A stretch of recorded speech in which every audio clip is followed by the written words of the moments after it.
Strange and amazing items are discovered often, but figuring out what our ancestors were up to is pretty tough. Especially when all you have are just some rusty cups and cave drawings. It's no surprise that even the experts in lab coats sometimes make mistakes. But it's not just about dusty plates and huge stones.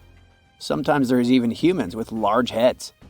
So grab your digging tools and let's travel back to ancient times to explore incredible societies that even scientists can't fully explain. Sardinia may look idyllic now, but I'm not gonna lie, I wouldn't fancy visiting it 3,000 years ago. Rumor has it, terrible giants roamed around this island back then. People even talk about finding human skeletons over 13 feet tall there, although nobody's ever shown anything to prove it. But the stories will make you wonder because some weird stuff has definitely happened. In 1974, over 5,000 pieces of broken stone artifacts were found in a part of the island called Monte Prama, but instead of being displayed in a museum, they were locked up in an underground vault for about 30 years. Sounds a bit suspicious, doesn't it? When they were finally displaced in 2005, scientists put the pieces together to find statues of 38 giant men standing 8 feet tall. Not quite as tall as the legendary skeletons, but still pretty huge. It's thought these statues were made by the Nuragic people, who lived on the island a long time ago. Besides giant statues, they also built over 8,000 massive stone buildings. Perhaps Nuragic weren't giants themselves, but they definitely liked their things big. I do too. I like a big number of likes on our videos. That would be pretty great. Thank you if you liked this and subscribed. Now back to the video. You and I are pretty smart, but we might not be the smartest humans ever. Actually, we might not even be the smartest species. Since 1913, some skull fossils found in South Africa have hinted at a possibly smarter contender called Boskop man. This human-like species might have lived as recently as 10,000 years ago. Their skull suggests they had really big heads, which means their brains could have been 30% bigger than ours. Wow! Their average IQ could have been around 149, making them among the smartest 0.05% of people today. But if a Boskop brainiac was so much smarter, why are they not around and we are? Well, bigger isn't always better, you know. Our brains are a lot bigger than our ape relatives, mainly in the prefrontal cortex. This part helps with high-level tasks like making decisions, remembering things short-term, and being aware of ourselves. The parts of the brain that handle our senses and movements haven't really grown much. So, maybe the Boskops spent too much time dwelling on the past rather than doing practical things like hunting. But this is all just guessing. We really don't know what happened to these clever cousins of ours. Some people even argue that Boskops weren't any different from us, with the only evidence being parts of skulls. The jungle is huge. Did you know the Amazon rainforest is home to about 30% of all the world's plant and animal species? That's impressive. However, the history of one native species, humans, has long puzzled scientists. The mysterious Kasarabe people lived here for hundreds of years and then vanished around 1400 AD. People thought the Amazon only had a few scattered tribes, but recently we discovered big, unusual shapes in the ground called geoglyphs. These might look like simple shallow ditches, but they're actually the remains of a vast civilization that spread over 5,000 square miles and includes about 450 markings, some as wide as 1,300 feet. That's insane! They likely contained ceremonial buildings and could have hosted up to 1 million people as recently as 550 years ago. Thanks to new technology like LiDAR, which uses a safe laser to map the forest without harming it, we can explore deeper. In 2019, some scans showed miles of raised roads and pathways and even pyramids over 70 feet tall. They found 26 separate settlements, 2 of which were at least 250 acres each. Damn, that's like 330 soccer fields. It's not certain what happened to the Kasarabe people. Maybe European conquistadors drove them out. Maybe the most baffling ancient civilization is one we've never actually found a trace of. Yep, I'm talking about Atlantis, the grand city that supposedly sank into the ocean. The first mentions of Atlantis come from the ancient Greek philosopher Plato, who talked about a great city near the Strait of Gibraltar. But for ages, everyone just thought Plato made up Atlantis as a perfect version of his own Athens. So why, about 12,000 years after it supposedly vanished, do we still wonder if it might be real?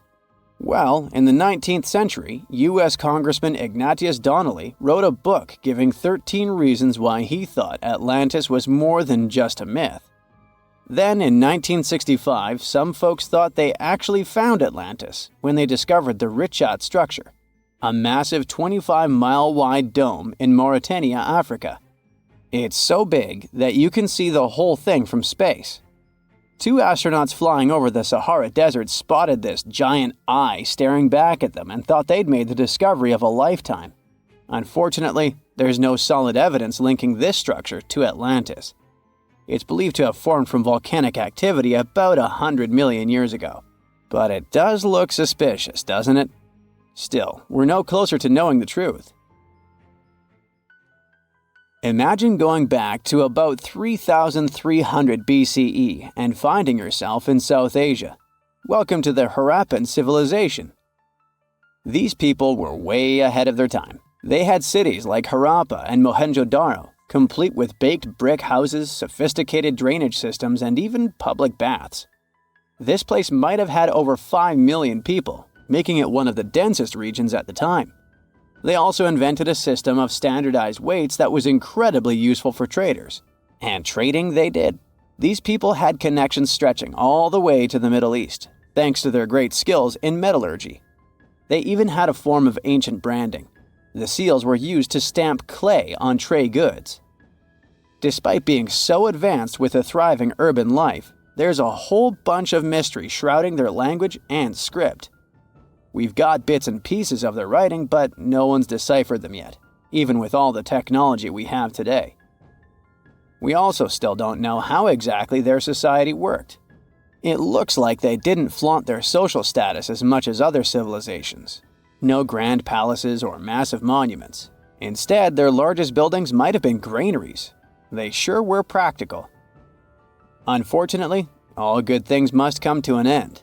Around 1800 BCE, this bustling civilization started to decline, possibly due to shifts in river patterns. As the environment changed, the Harappans packed up, moving towards more hospitable lands. Ever heard of the Minotaur? The beast with a bull's head and a man's body, hunting the bravest travelers in a massive maze. Well, this wasn't just any old tale. It was one of the most popular dramas of the ancient world. And it was inspired by this place, the island of Crete. The Minoans lived here during the Bronze Age. They had stunning palaces, amazing frescoes, and a culture so rich it still fascinates historians to this day. They built places like Knossos, which was so complex with its multi-story buildings and elaborate hallways that it might have inspired the whole labyrinth myth. Their engineering was so ahead of its time that even their drainage systems were more advanced than what many of us have today. Let me know in the comments which of these stories you find the most fascinating, and thanks for watching. The ancient Indian texts mention beautifully decorated chariots or entire palaces called Vimanas that could take off and, in a matter of seconds, fly away as far as space. Some people believe these Vimanas only existed in Indian mythology, but it's also possible that they were based on a real technology that had been lost over the centuries. According to the Vedas, ancient Indian religious texts, there was the elephant Vimana with several engines and many other types named after animals and birds. There was one for local travel, one for visiting different countries, and one for traveling to the moon and various planets. They could develop a great speed. One Vimana had the superpower of invisibility. Another one was shaped like a sphere and was built on the winds produced by Mercury. This Vimana was said to generate an enormous ray like the sun and make noise like the storm's thunder. All the Vimanas were unbreakable and perfect for attacks on foes. Now, to operate a Vimana, you'd need to know a lot of stuff, pretty much like today's airplane pilots, 32 secrets in total. They'd cover the aircraft structure and the secrets of taking off and maneuvering without crashing. That's a good thing. The pilot was also expected to know how to be seen and unseen, how to be hidden, how to be quick, how to manage contractions and expansion, and many other tricks. To hide the flying machine from foes, the pilot was instructed to move to the 8th atmospheric layer above the Earth and use the power of dark solar rays. This instruction might sound a bit weird, but there were others, more realistic ones, which still make sense in modern aeronautics.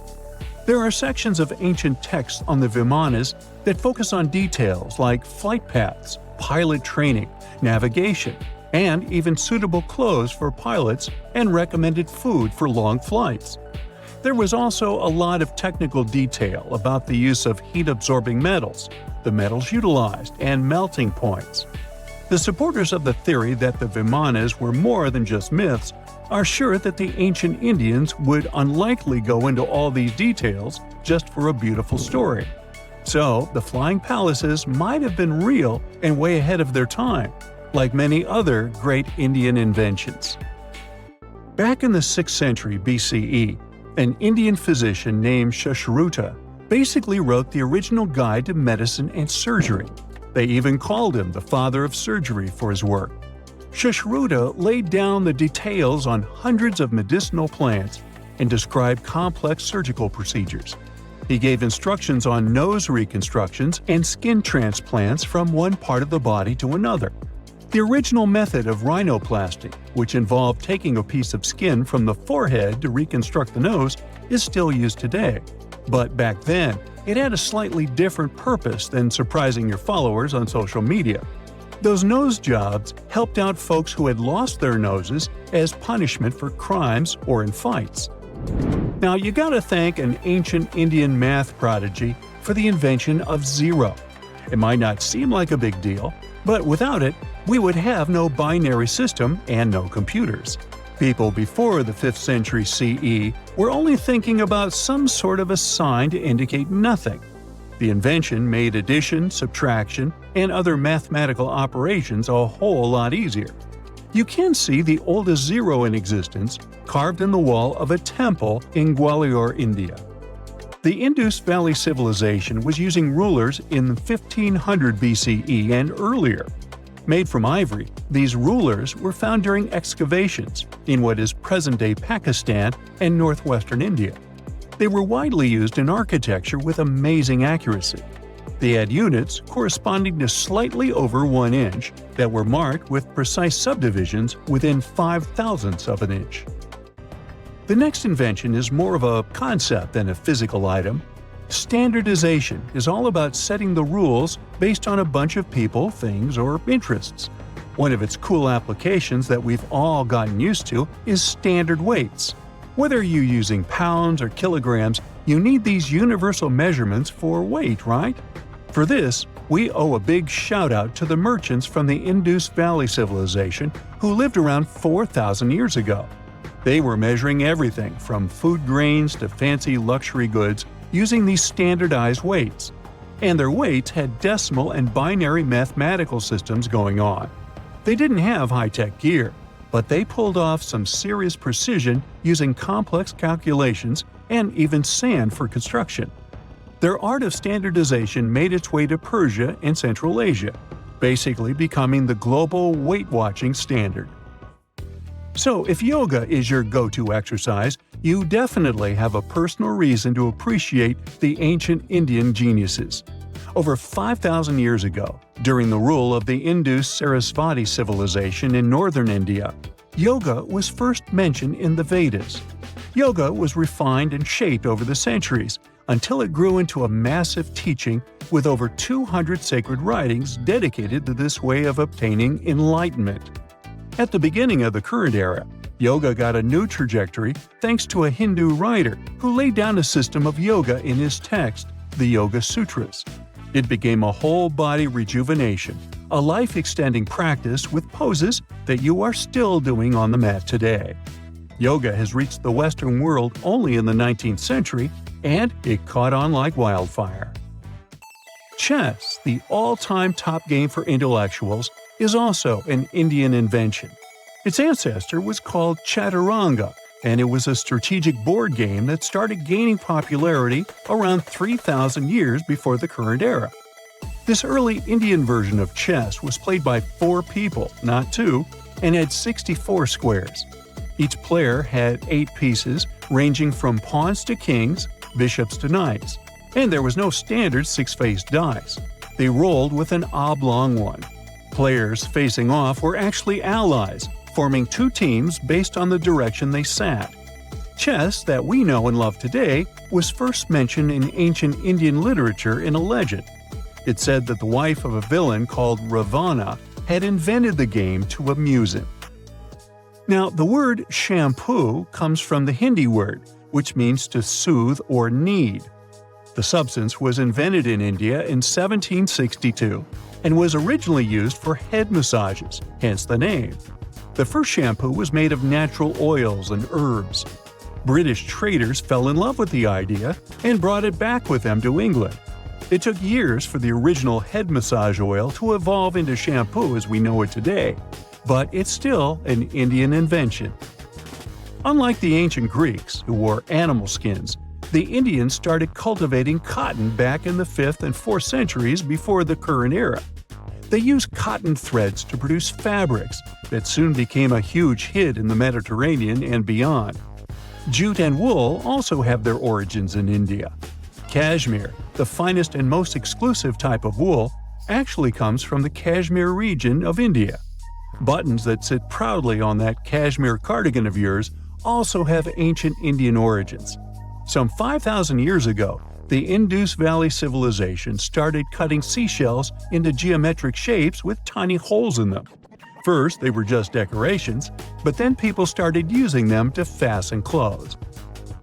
Now, when you think about radio communication pioneers, Marconi's name usually steals the spotlight.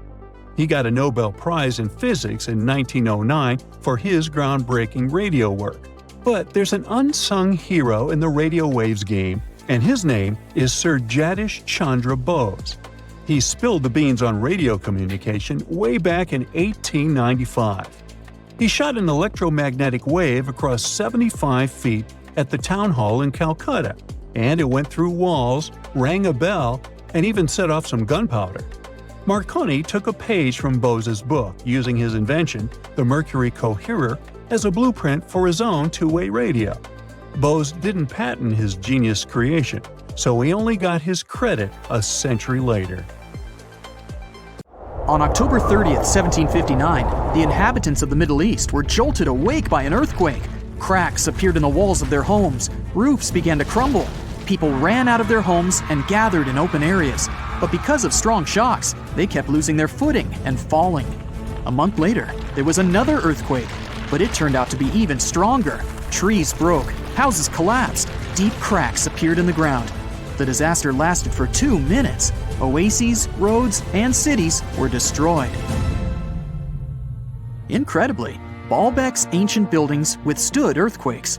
Some historians state that this majestic and mysterious place was built during the Roman Empire, but many researchers disagree. Whatever the truth is, the city is one of the main archaeological phenomena of humankind. The most amazing building of Baalbek is the Temple of Jupiter. The inhabitants of the Roman Empire believed that Jupiter held power over lightning and thunder. The building looked like a platform with 54 columns. A massive roof rested on these columns. Today, you can only see 6 70-foot-high columns. Each of them consists of 3 sections and resembles a pencil. The cores of these pencils were made of lead. This made the columns exceptionally strong. Each of these pieces of stone weighed an incredible 80 tons. That's the weight of 35 Ford Explorer SUVs. Look, this is the largest block in the Great Pyramid of Giza. But compared to the blocks from Baalbek, it doesn't even look that impressive. The foundation under the Temple of Jupiter was preserved. That's how specialists figured out it consisted of about 25 monolithic stones, weighing 450 tons each. It means that the blocks from Baalbek weigh almost 4 times more than the blocks from Egypt. There are 3 more enormous limestone blocks in the foundation. They weigh 800 tons each. This is more than twice the weight of a Boeing 747 plane. Ancient builders must have had a hard time carving such giants from a piece of stone. And after that, they also had to pull them to the construction site and lift them to a significant height. Repeating these logistics would probably turn out to be a nightmare for present-day builders. To do this amount of work, they would need modern equipment. But Baalbek's constructors didn't have trucks, cranes with circular saws, or electricity. How did the builders of the past manage to do this? Scientists have a theory that includes ropes, winches, and lever systems. Naturally, the engineers of the past made all the gadgets from wood. Around 3,000 feet away from the ruins of the temple complex, there's a quarry. Archaeologists suppose that's where the stones for the construction were cut. They found a block of limestone there. It seemed to be too large, even for this incredible place. The monolith got called the Stone of the South. It was 65 feet long and 13 feet wide. The ancient builders didn't have time to completely separate it from its mother rock. A group of scientists from Austria estimated that this piece of limestone weighed more than 1,000 tons. That's like 3 Boeing aircraft, or 160 African elephants. There was another surprise awaiting the archaeologists near the Stone of the South. It was the second monolith that weighed more than 1,200 tons. But the ancient builders didn't stop at that. They continued to work. In 2014, in the same quarry, German archaeologists unearthed a block that weighed 1,650 tons. No one has figured out yet why people of the past needed a piece of stone that weighed as much as 125 school buses. It's also unclear how they were going to move this giant and why they didn't finish the job. In any case, this third monolith is the largest processed piece of stone in human history. There are more questions than answers. Some researchers believe that people of the past had high-tech equipment. Others don't think so, but are eager to understand how the builders managed to move those stones. There's a huge number of ancient buildings and artifacts on the planet. Lots of them make researchers scratch their heads. Near the Pyramid of Djoser in Egypt, archaeologists have found a network of tunnels. This place is called Serapeum. It contains 24 sarcophagi weighing from 70 to 100 tons. The giant boxes are carved from a single piece of granite and covered with heavy lids. The sarcophagi are perfectly symmetrical. To the touch, their walls are as smooth as glass. Even with the current level of technology, this is very difficult to do. But the ancient Egyptians managed this feat. The Lycurgus cup is a priceless artifact and example of ancient nanotechnology. It's made of glass that can change its color. If you put a source of light in front of the cup, it turns green. If the light is behind the goblet, it becomes deep red. In this case, the figure of Greek king Lycurgus turns pale purple. Scientists understood how this color change worked only at the end of the 20th century. Through microscopes, they saw nanoparticles of silver, gold, and copper. They had been added to the glass matrix. Thanks to this, you can observe a color change called dichroism. Interestingly, the gold and silver were grounded into a fine dust. It's almost impossible to do this by accident. Most likely, the ancient experts knew for sure what they were doing. Bolivia has a curious place called Puma Punku. It looks as if an ancient giant played there with an enormous construction set. And after the game, they forgot to put the pieces back into the box. But there are no giants, and the huge stone blocks were carved by ancient builders over 1,500 years ago. Some of the rocks weigh 100 tons. The blocks were brought to an altitude of almost 13,000 feet above sea level from the quarry 60 miles away from the construction site. There's no forest in that area. This means the builders couldn't use trees to make wooden rollers. The monument belongs to the Inca civilization.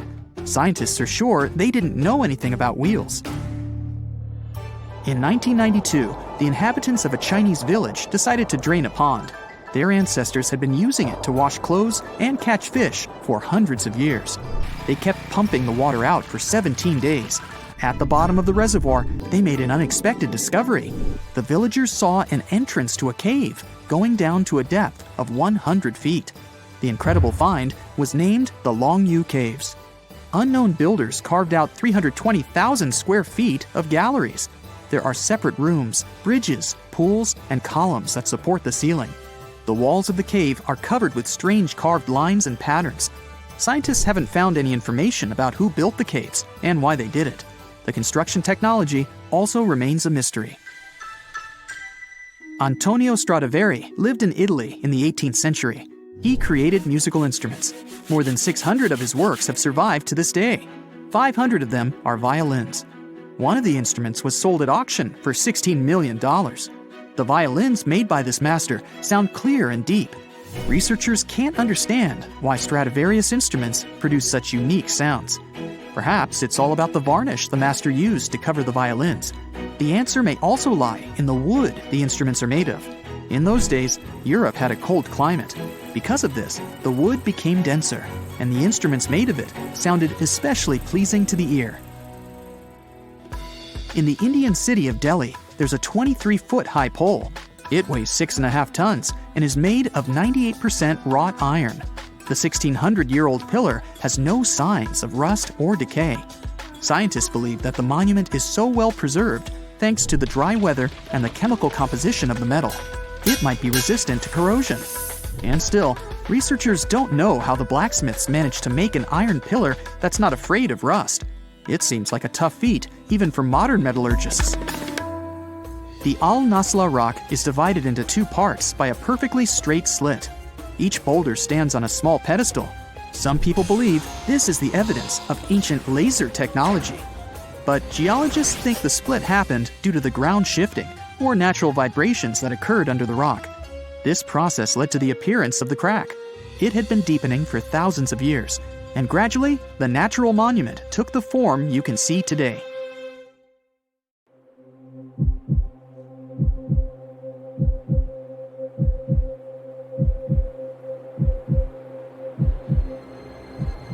Leave it to people wandering on Google Earth to stumble upon the world's newest and weirdest places ever.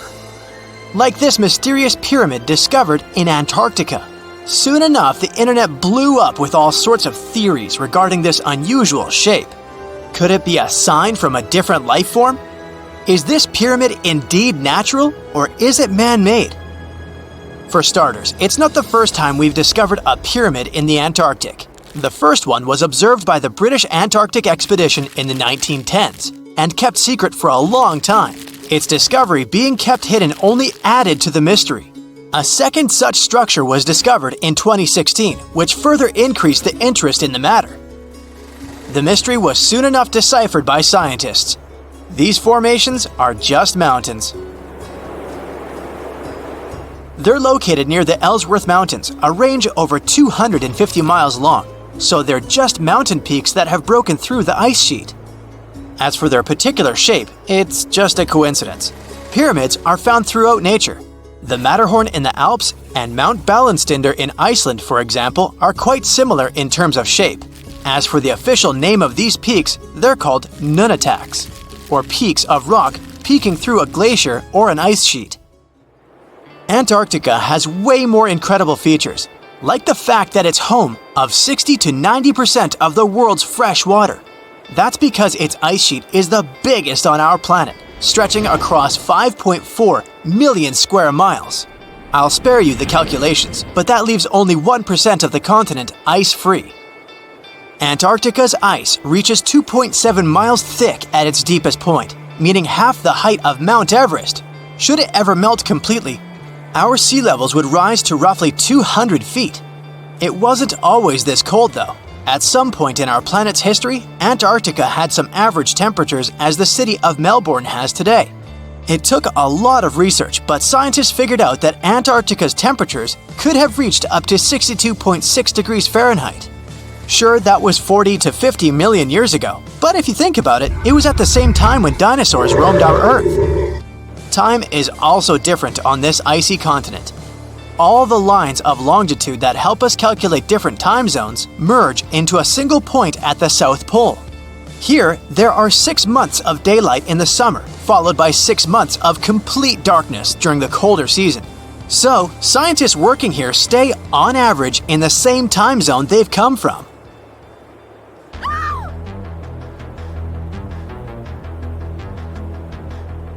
The Bloodfalls aren't a chapter of a thriller movie. They are merely a series of waterfalls located in one of the driest regions of Antarctica. They emerge from an underground lake filled with a special type of bacteria. These little organisms use sulfates as fuel instead of sugars, which makes them very intriguing for scientists. The water contained in this lake is so full of iron that it basically just rusts when it meets air. So, the reddish color of the waterfall also gives it its trademark name. The megalodon was the largest predator ever known in our planet's history. In terms of its location, the megalodon lived practically in all waters on our globe, except near the poles. The reason why there are no megalodon teeth found in Antarctica is probably because the gigantic creature was adapted to only warm tropical and subtropical waters. If you plan to visit Antarctica by boat someday, just know you might not get there on a non-metallic boat. The hull of your transportation device must be made of either steel or aluminum to withstand the harsh weather conditions here. Antarctica isn't home to a lot of bugs. In fact, there is only one true species of insect that calls this place home. It's a wingless midge called Belgica antarctica. This fly is so tiny that it only reaches 0.08 to 0.23 inches long, but it's still the Antarctic's largest terrestrial animal. A lot of Antarctic fish also come with an antifreeze substance in their blood. They don't necessarily need it for protection against the cold temperature, but mostly against touching ice. These antifreezes are made up of large glycoprotein molecules. They surround any small ice crystals that may form, making sure they don't spread through the animal's tissues, which could cause a lot of damage. They also create a sort of small pillow blocking the sharp ice crystals, so they're less likely to cause any pain. It also doesn't rain a lot here on this icy continent, but one amazing meteorological quirk of Antarctica is that it's full of diamond dust. This dust is basically small ice crystals that pop out of humid air close to the Earth's surface. Think of it like an icy fog. As they flow through the air and get touched by sunlight, they begin to sparkle, making visitors here feel like they're surrounded by diamonds. It's probably the last place you'd want to go into labor, but in 1978, the first person was born here ever. Emil Marco Palma was its name, and ever since, 10 other people have been born here in Antarctica. There's a lake on this icy continent that is so full of salt, it makes it impossible for it to freeze over, even if temperatures can go as low as 5 degrees Fahrenheit. That's because pure water freezes at 32 degrees Fahrenheit. Water that has salt in it, or any other substance for that matter, will freeze, but at a way lower temperature. That lower temperature is adjustable depending on the substance itself and the amount that has been placed into the water. Antarctica was the last official continent to be discovered. It remained completely unseen until the 1820s. But it took another 20 years to confirm it was actually a continent and not just a group of icy islands. Just because it's really cold here doesn't mean you can't go on a date here. One December night, an American scientist that was posted in Antarctica logged into a dating app simply out of curiosity. He was certain no other profiles would show up, but to his surprise, he found someone soon enough. Another researcher who was stationed just 45 minutes away, by helicopter of course. They eventually got together and went on the first date in Antarctica ever recorded. Apart from ice, this continent has something else way more abundantly than any other piece of land on Earth: meteorites. If we look at the research done by scientists, meteorites have equal chances of reaching any place on our planet. However, once they go through our atmosphere, the situation is a bit more complex. That's because different climates on our planet, like the humid ones found near the jungle, have a lot of moisture and oxygen, which will corrode most meteorites. The climate in Antarctica is really dry, so the possibility of meteorites corroding is little to none. More so, it's way easier to spot these rocks on the icy white surface of this area than in any other place on Earth. If you're not scared of the cold, you'll surely freak out when you hear about the winds here. That's because Antarctica is for the most part the windiest place on Earth. Wind speeds have been reported here to reach even 200 miles per hour. If there's a question that still baffles archaeologists to this day, it's this one. How did the ancient Egyptians build those magnificent pyramids? As far as we know today, their resources were quite limited, especially in terms of tools and building materials. We still don't have a fully satisfying answer, but hey, we've got some pretty amazing theories worth considering. The leading contender among these theories involves the clever Egyptians employing a sneaky strategy. Now picture this. They constructed a slanted and curving mound made of bricks, earth, and sand encircling the pyramid to be. As the pyramid grew taller and taller, they simply increased the height and length of this wacky structure. It's like they were playing an ancient game of Jenga. Now, how did they get those massive stone blocks up there? Well, according to the legendary ancient Greek historian Herodotus, they used sleds, rollers, and levers. It sounds like they turned construction into a supersized game of tug-of-war. And guess what? Herodotus also claimed that the Great Pyramid, the one from Giza, the granddaddy of them all, took a whopping 20 years to build. There's more. Herodotus also dropped a mind-boggling number on us. 100,000 men were supposedly involved in this pyramid extravaganza. Did they hire the entire Egyptian population? Well, it might not be as far-fetched as it sounds. These men were probably mostly farmers, so they probably focused on the pyramids when there wasn't much work to be done in the fields. Like during the flood season of the Nile River. Obviously, specialists in the archaeological community had something to add to this theory. By the late 20th century, they discovered some evidence that suggests the workforce might have been smaller and more permanent than previously thought. Instead of a massive army of 100,000 pyramid builders, they proposed that a modest crew of around 20,000 workers, accompanied by support personnel like bakers, physicians, and even spiritual leaders, could have gotten the job done. There was also this theory that claimed that the pyramids were actually built from the top downward. It suggested that these colossal structures were nothing more than isolated hills used as quarries. The stones were supposedly drawn from these hills, and over time, competing engineers took charge and transformed them into the iconic pyramids we know today. Now, before you dismiss this theory as a wild fantasy, some folks thought it wasn't completely crazy.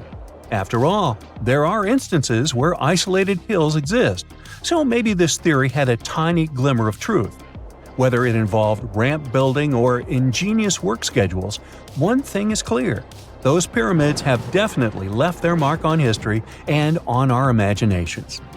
Now, speaking of ancient Egyptian mysteries, there's this gigantic unfinished obelisk sitting in ancient Egypt, and scientists are trying to figure out how it was shaped. Now, some people suggest that our industrious ancestors used handheld pounders to get the job done. One expert has a different take on the matter, though. He argues that if we take a closer look at the pattern left behind by the shaping tool, we'll notice something peculiar.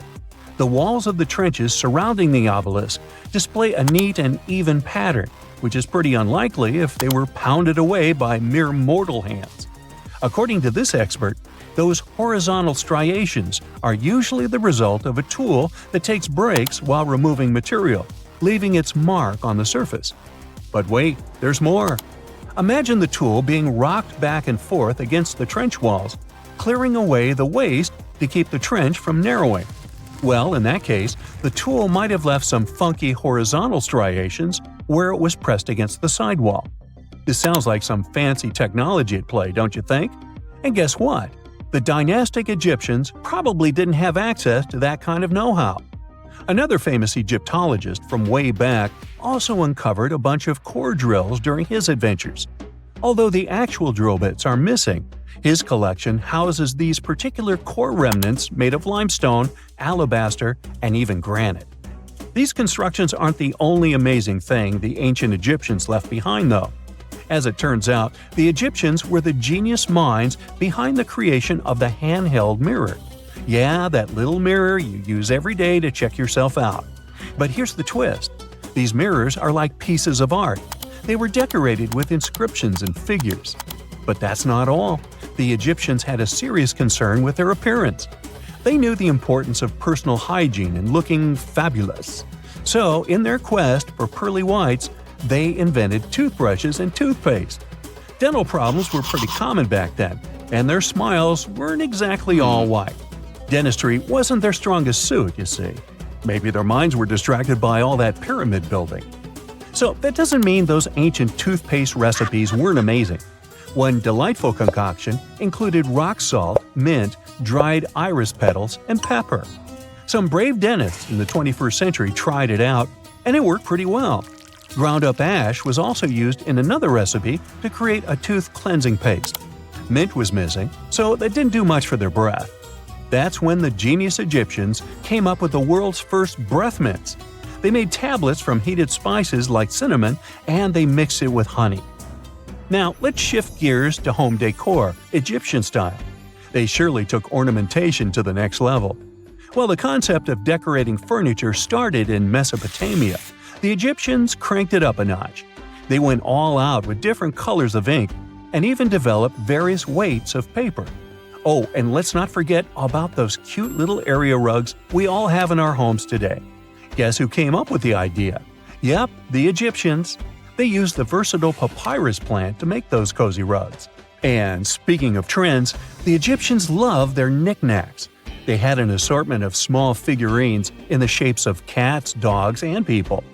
These statues were made from various materials, like simple sun-dried mud to the ultimate bling of gold. It all depended on how loaded you were. The Egyptians were also all about farming, and they knew that clean water was crucial for their crops and animals. That's why they came up with some nifty inventions and techniques to make sure their land was fertile and their plants were happy. First off, they had the genius idea of using ox-drawn plows. They had two types of plows, heavy and light. The heavy plow would strut its stuff, cutting deep furrows in the soil, while the lighter plow followed behind, fluffing up the earth. But they didn't stop there. After plowing, the Egyptians would break up clumps of soil and sow the rows with seeds. To give those seeds a good old squish into the furrows, they'd march their livestock across the field, effectively closing up the furrows. But hey, all that hard work would be pointless if their seeds were as dry as the Sahara. That's where irrigation comes into play. The Egyptians were so good at it that other cultures, like the Greeks and Romans, couldn't help but copy their techniques. Now let's switch gears and talk about the marvelous architecture of ancient Egypt. These folks weren't just skilled farmers, they were also architectural maestros. They built these fancy canals to carry water to farms and villages, and boy, did they know how to make those canals look pretty. Just imagine strolling along a canal lined with ornate structures. The pharaoh Ramesses the Great was quite the overachiever when it came to construction. One of his mind-blowing creations was the construction located at Abu Simbel. This building was designed so that twice a year, the sun would shine directly into it and illuminate the statues of Ramesses. And let's not forget about the corbelled arch. Without this architectural gem, we'd be missing out on some mind-boggling structures like the Great Pyramid. The Egyptians knew how to make things stand tall and proud, thanks to their engineering and construction wizardry. They built grand halls and inner sanctums that make your jaw drop. And some of these temples doubled as astronomical observatories. Phew!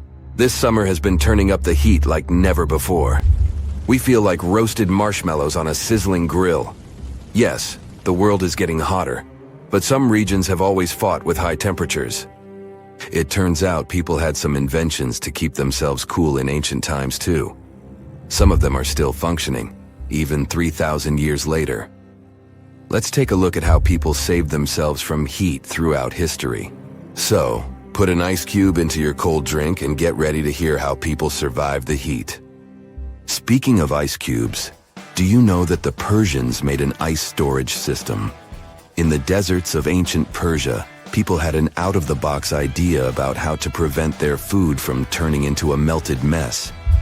These ingenious Persians stumbled upon a physics trick that allowed them to create ice in the middle of the desert. They called these cool structures yakhchals, which basically means ice pits.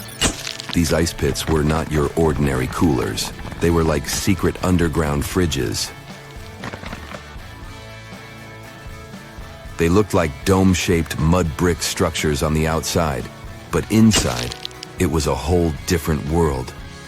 These ice pits had an evaporation cooler system that worked like magic. At night, when the desert cooled down, Persians made use of the radiative cooling effect. They set up cleverly designed trenches to hold thin layers of water. The water froze, defying the desert heat. Then there were underground square storage areas. The Persians collected the melting ice water from these cooled trenches, and during the night, they froze it again, making the most of the desert's natural chill. To add to the cooling effect, they built a wall to shade the storage areas from the hot midday sun. And that's not all. They had this fantastic wind-catching contraption called a badger that caught the breeze and directed it right into the ice pits. Fresh air plus ice. Cool breeze. A winning combo. They even had intricate water channels called qanats to bring water to the ice pits and homes all the way from the nearby mountains. As time passed, these yakhchuls faded into history and modern technology took over. But hey, there's good news too. Some awesome folks in Iran are restoring these ancient coolers. So, if you ever find yourself in the desert, don't forget to pay a visit to these marvelous places and witness the genius of the ancient Persians firsthand. Now, I want to focus more on the wind catchers because they don't just help make ice cubes. They actually function as a cooling system as well. Back in the day, those clever architectural wonders were all the rage in places like Persia, modern-day Iran, Egypt, and the Middle East. Imagine tower-like structures with openings at various levels strategically placed to harness the power of nature's breeze. These openings were like magical portals for the wind. They captured those refreshing gusts and guided them right into people's living spaces. Basically, they were natural air conditioners. The breeze would gracefully flow downward, cooling the ground as it danced through the building. The secret sauce lies in the details. The tower's height, the number of sides, the openings, and the positioning of the interior blades. Everything plays its role in how efficiently the wind towers work out. Thanks to these wind catchers, ancient societies could enjoy comfy indoor temperatures without sweating. Can you imagine living in those times? Feeling the gentle breeze whisking through your home, keeping you feeling fresh and chilled out? The Persians are often credited for inventing these awesome wind catchers. But hey, don't forget about Egypt. There, you can find traces of similar structures dating all the way back to 1300 BCE. Yes, the invention of wind catchers may have occurred in ancient Egypt, but Yazid in Iran is the city with the largest number of wind catchers. People wouldn't have been able to live there without these ancient ACs because there was almost no rain in the area throughout the year. Now, let's look at these perforated double-skinned exteriors. Imagine dressing up a building with a fancy perforated screen. It's like giving its exterior a stylish makeover while keeping things chill inside. This genius technique, firstly, scatters the natural daylight, so no harsh sunbeams to blind you. The screen also offers shade like a pro, giving the building's interior a much-needed break from the blazing sun. Think of it as a natural sun hat for your home. Placing this screen about 4 feet away from the outer walls creates a breezy, dreamy hallway for fresh air circulation. And hey, they add a touch of elegance to the building too. These structures are sometimes called jali. Jaipur, India, for example, has an average daytime temperature of about 100 degrees Fahrenheit. So these structures are lifesavers. Jalis come in various forms, crafted from cement, earth, and wood. It's a cultural symbol deeply embedded in Indian architecture. You can find its captivating presence in iconic historical buildings like the majestic Taj Mahal and the Grand Red Fort in Delhi. But hey, it's not just a thing of the past. It's still rocking modern architecture scenes, and its charm has sparked creativity in artists and designers worldwide. It adorns the building's exterior, its cross-section showing a larger opening on the outside and a smaller one on the inside. This is where the Venturi effect steps in to show off its physics prowess. As the air flows through the narrowing passage, it picks up speed, creating a difference in pressure between the inside and outside of the building. Air blowing at a higher speed gets compressed, and when released, it cools down. Mashrabia is a wooden lattice or screen used in the Middle East and North Africa. These decorative wonders are like window blinds, but they do more than just look pretty. They're smart too. They give privacy, shading you from the sun, and let fresh air and light in. Some people also add clay pots filled with water, sand, or damp straw to their designs. As hot air breezes through the holes, it also passes through the pot's porous surface. The moisture inside evaporates, cooling the air. This is a perfect low-cost technique for hot and dry climates. It's eco-friendly, and there's no need for electricity. Now, let's fast forward to today. Designers are getting creative, mixing traditional wisdom with modern tech. At the Al Bahar Towers in Abu Dhabi, they've got it too.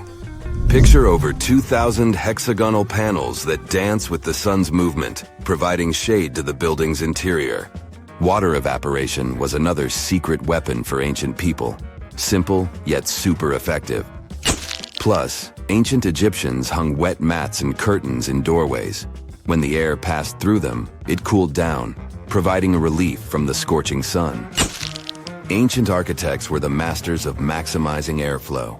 They knew how to cross-ventilate and let hot air escape while inviting cooler air to the party. Speaking of ancient Rome, bathhouses were the place to be back then. It was like a community hub. People gathered to chat about politics, play sports, and, of course, take a relaxing dip. The frigidarium was the cool spot in Roman baths. After a steamy soak in the caldarium, Romans dashed to this giant pool to chill out. Then in some places, like Cappadocia in Turkey, people went underground to hide from the heat. They carved cozy dwellings in volcanic rock, harnessing the Earth's natural cooling powers. So the lesson here is simple. Architects and designers can create wonders by combining local traditions with smart tech.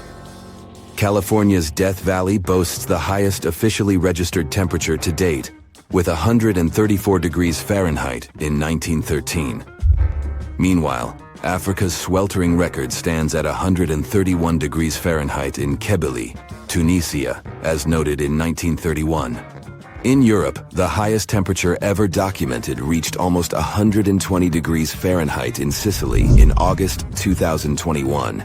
Then, in 2022, the UK had the hottest summer of all time.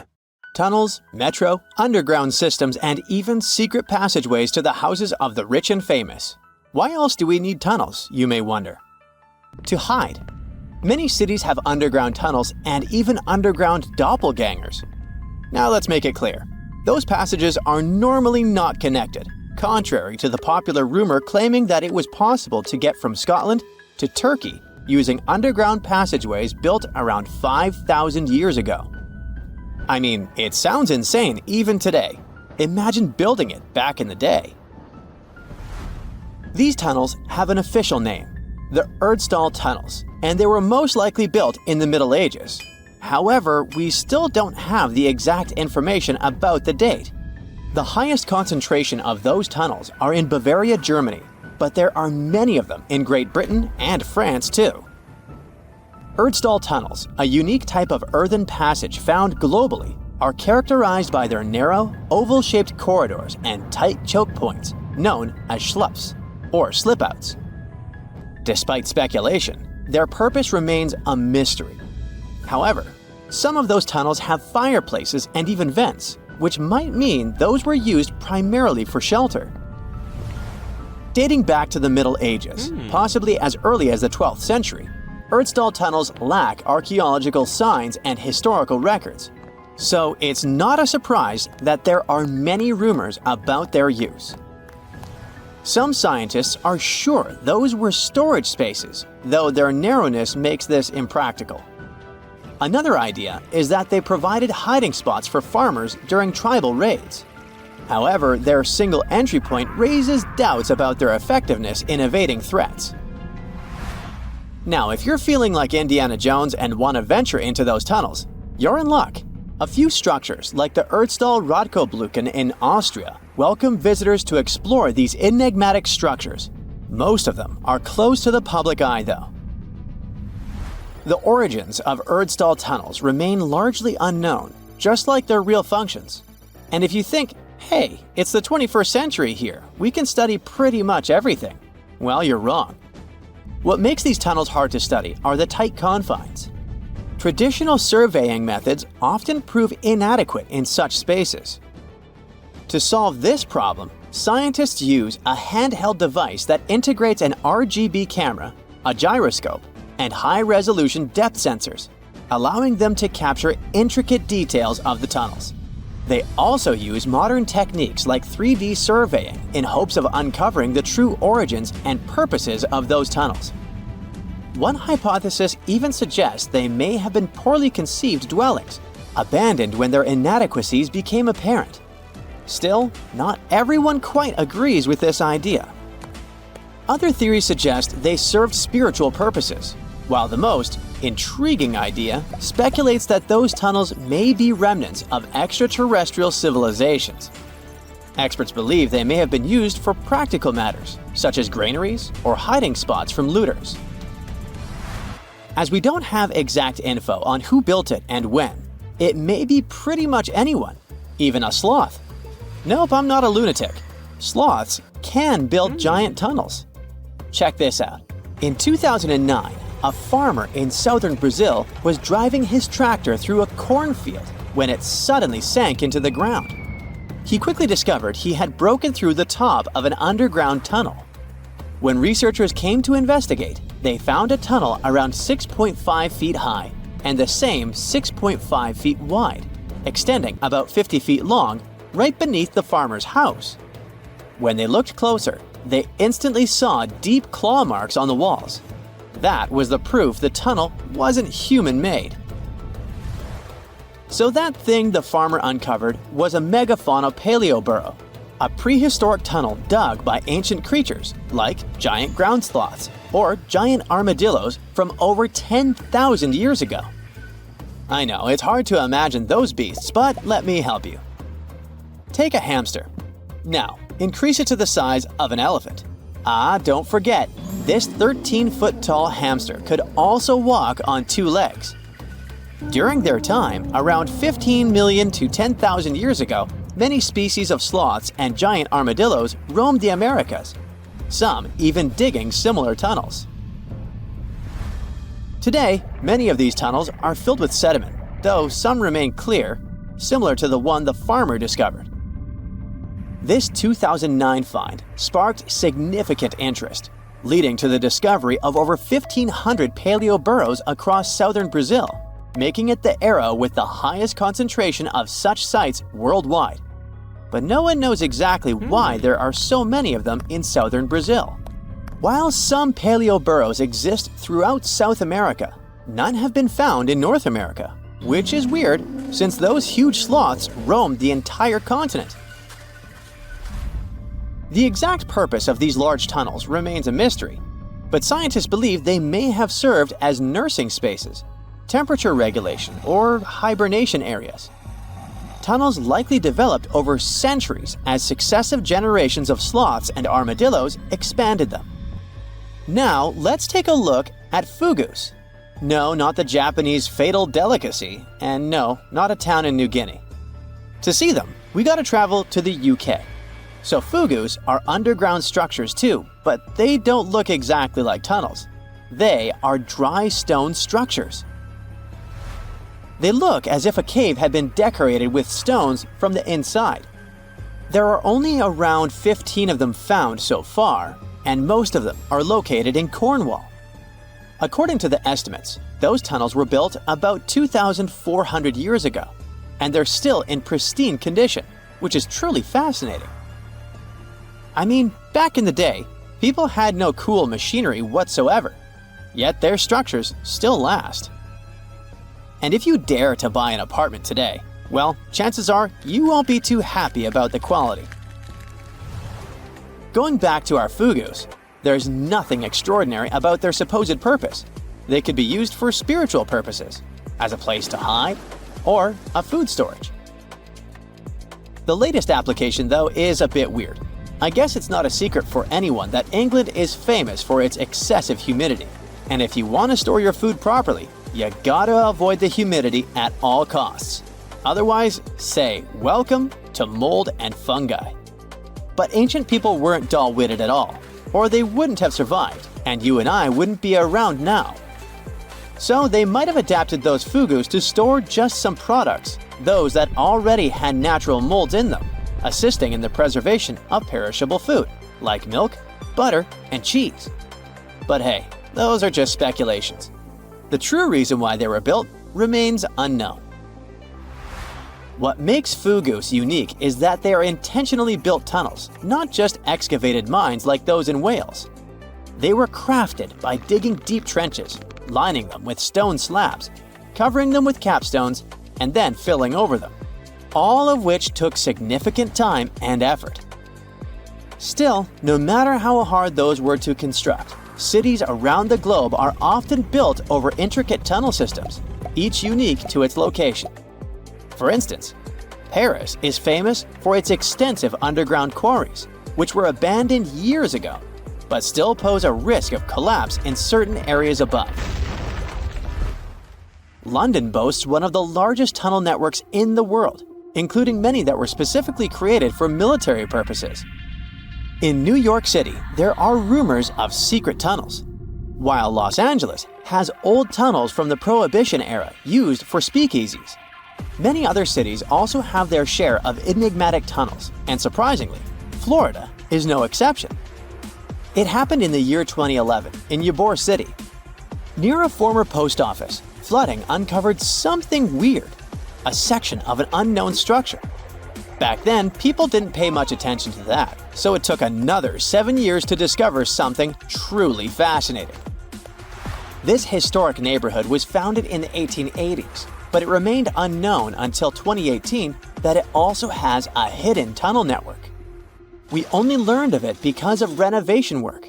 The exact purpose, of course, is unknown, but most scientists are pretty sure that they serve to connect to early gaming spots and the port of Tampa.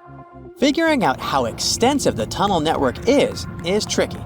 In 2018, a historic home in Seminole Heights revealed locked doors leading to tunnels from the 1920s. One local even said he traveled through a tunnel for 20 minutes. Rumors suggest some tunnels connect to the Hillsborough River and Ybor City. Research is ongoing, but no new info has emerged yet. We're in Siberia. It's so cold here that freezing gusts of wind are burning your face. All that white snow seems to be blinding you. This place resembles Antarctica because of the permafrost. Recently, a group of scientists researched one of the local rivers. With the help of a drilling rig, they extracted several samples of frozen soil. The scientists were shocked to find living creatures inside the ice. Later in the laboratory, they realized that the creatures were microscopic multi-celled organisms known as bdelloid rotifers. These creatures looked like little worms. Scientists knew that these worms could live in frozen conditions for up to 10 years. But the age of the rotifers found in the ice was about 24,000 years. And after defrosting, they began to reproduce, as if they had been sleeping for several hours, not thousands of years. Further analysis showed that these organisms could stay frozen for hundreds of thousands of years. The rotifers might have lived during the time when people didn't invent the wheel yet. And this isn't their only superpower. Bdelloid rotifers are among the most radioactively resistant animals on Earth. They can survive in places where there's no oxygen and water. They can also stay alive in areas with high acidity and can live without food and water for a long time. By the way, these are not the only creatures that are known for living for thousands of years. Particular types of moss and some microorganisms are also almost immortal. Nematodes, also called roundworms, are some of the most adaptive varieties of worms in the world. Imagine the Eiffel Tower standing tall and proud. And now, let's make it 10 times higher and place it underground. Exactly at this depth, many thousands of feet under the surface, scientists discovered these creatures. There's no sunlight and almost no air in this place. And since it's much closer to Earth's core than the surface of our planet, The temperature here is higher than in the middle of the hottest desert. Millions of tons of soil above create insane pressure. But all this couldn't prevent life from developing here. When roundworms run out of air, food, or when the temperature becomes too high, they get into a unique state of stasis, or deep hibernation. In this mode, the worm's metabolism slows down, and almost all the processes in their bodies stop. The creatures can sleep for a very long time and only wake up when the environment becomes more livable. By the way, you don't have to go so deep underground to find these creatures. Nematodes are found all over the world. They can live in hot springs, deserts, high in the mountains, among the harsh ices of Antarctica, or inside animals and humans. Our next invulnerable creatures are tardigrades, also known as water bears. These are microscopic, 8-legged invertebrates closely related to arthropods. It's impossible to see them with the unaided eye. But a conventional microscope will allow you to see tardigrades in detail. They look like minuscule bears. They're called water bears because they need a thin layer of water around their bodies at all times. It's necessary to prevent dehydration. Tardigrades have been found in all kinds of environments, from ocean depths to sand dunes. They're incredibly robust thanks to their unique organism structure. Yeah, they look soft, but their body is covered with a tough cuticle. This coating resembles the exoskeletons of grasshoppers, mantises, and many other insects. Water bears shed their old layer of the cuticle when they need to grow. Each of their 8 legs has 4 to 6 claws, which helps them cling to any surface. The bears can survive at a temperature that's almost 3 times as cold as the temperature in the ice of Antarctica. Heat doesn't harm them either. They have been proved to survive at the temperature that makes water boil. Also, water bears are not afraid of radiation and high pressure. In the depths of the ocean, pressure can destroy alloys of the strongest metals, but these creatures can withstand pressures 6 times greater. But the coolest thing is that they can live in the vacuum of space. Our planet has a magnetic field. This is a shield that protects us from solar radiation. Tardigrades don't need this protection. They can go into near-Earth orbit and come back unharmed, all thanks to a protein protecting their DNA from ionizing radiation. Like other immortal organisms, water bears can fall into a state of cryptobiosis. Tardigrades pull their head and legs inside their bodies and fall asleep. If the surrounding conditions suggest freezing, drying out, or experiencing a lack of oxygen, they will remain in this barrel form until the situation improves. So those are microscopic organisms and microbes that can only be seen through a microscope. But how about something bigger? Meet ironclad beetles. They live in the southwestern US and Mexico. These insects can not survive high temperatures, live without oxygen, or in conditions of increased radiation. But their shells are so tough that they can only be pierced with a drill or hammer. Their durable exoskeletons are made of a special substance, chitin. It can also be found in the armor of crabs or shrimp. And still, the chitin of the ironclad beetle is so durable that it allows this creature to withstand the impact of a car moving at high speed. In times of danger, they can hide their whiskers and strong legs in special recesses in their shell. Other animals can't bite through the armor, so they spit the beetle out and leave to look for lunch somewhere else. As soon as the danger disappears, the bug stretches out its legs again and goes about its business.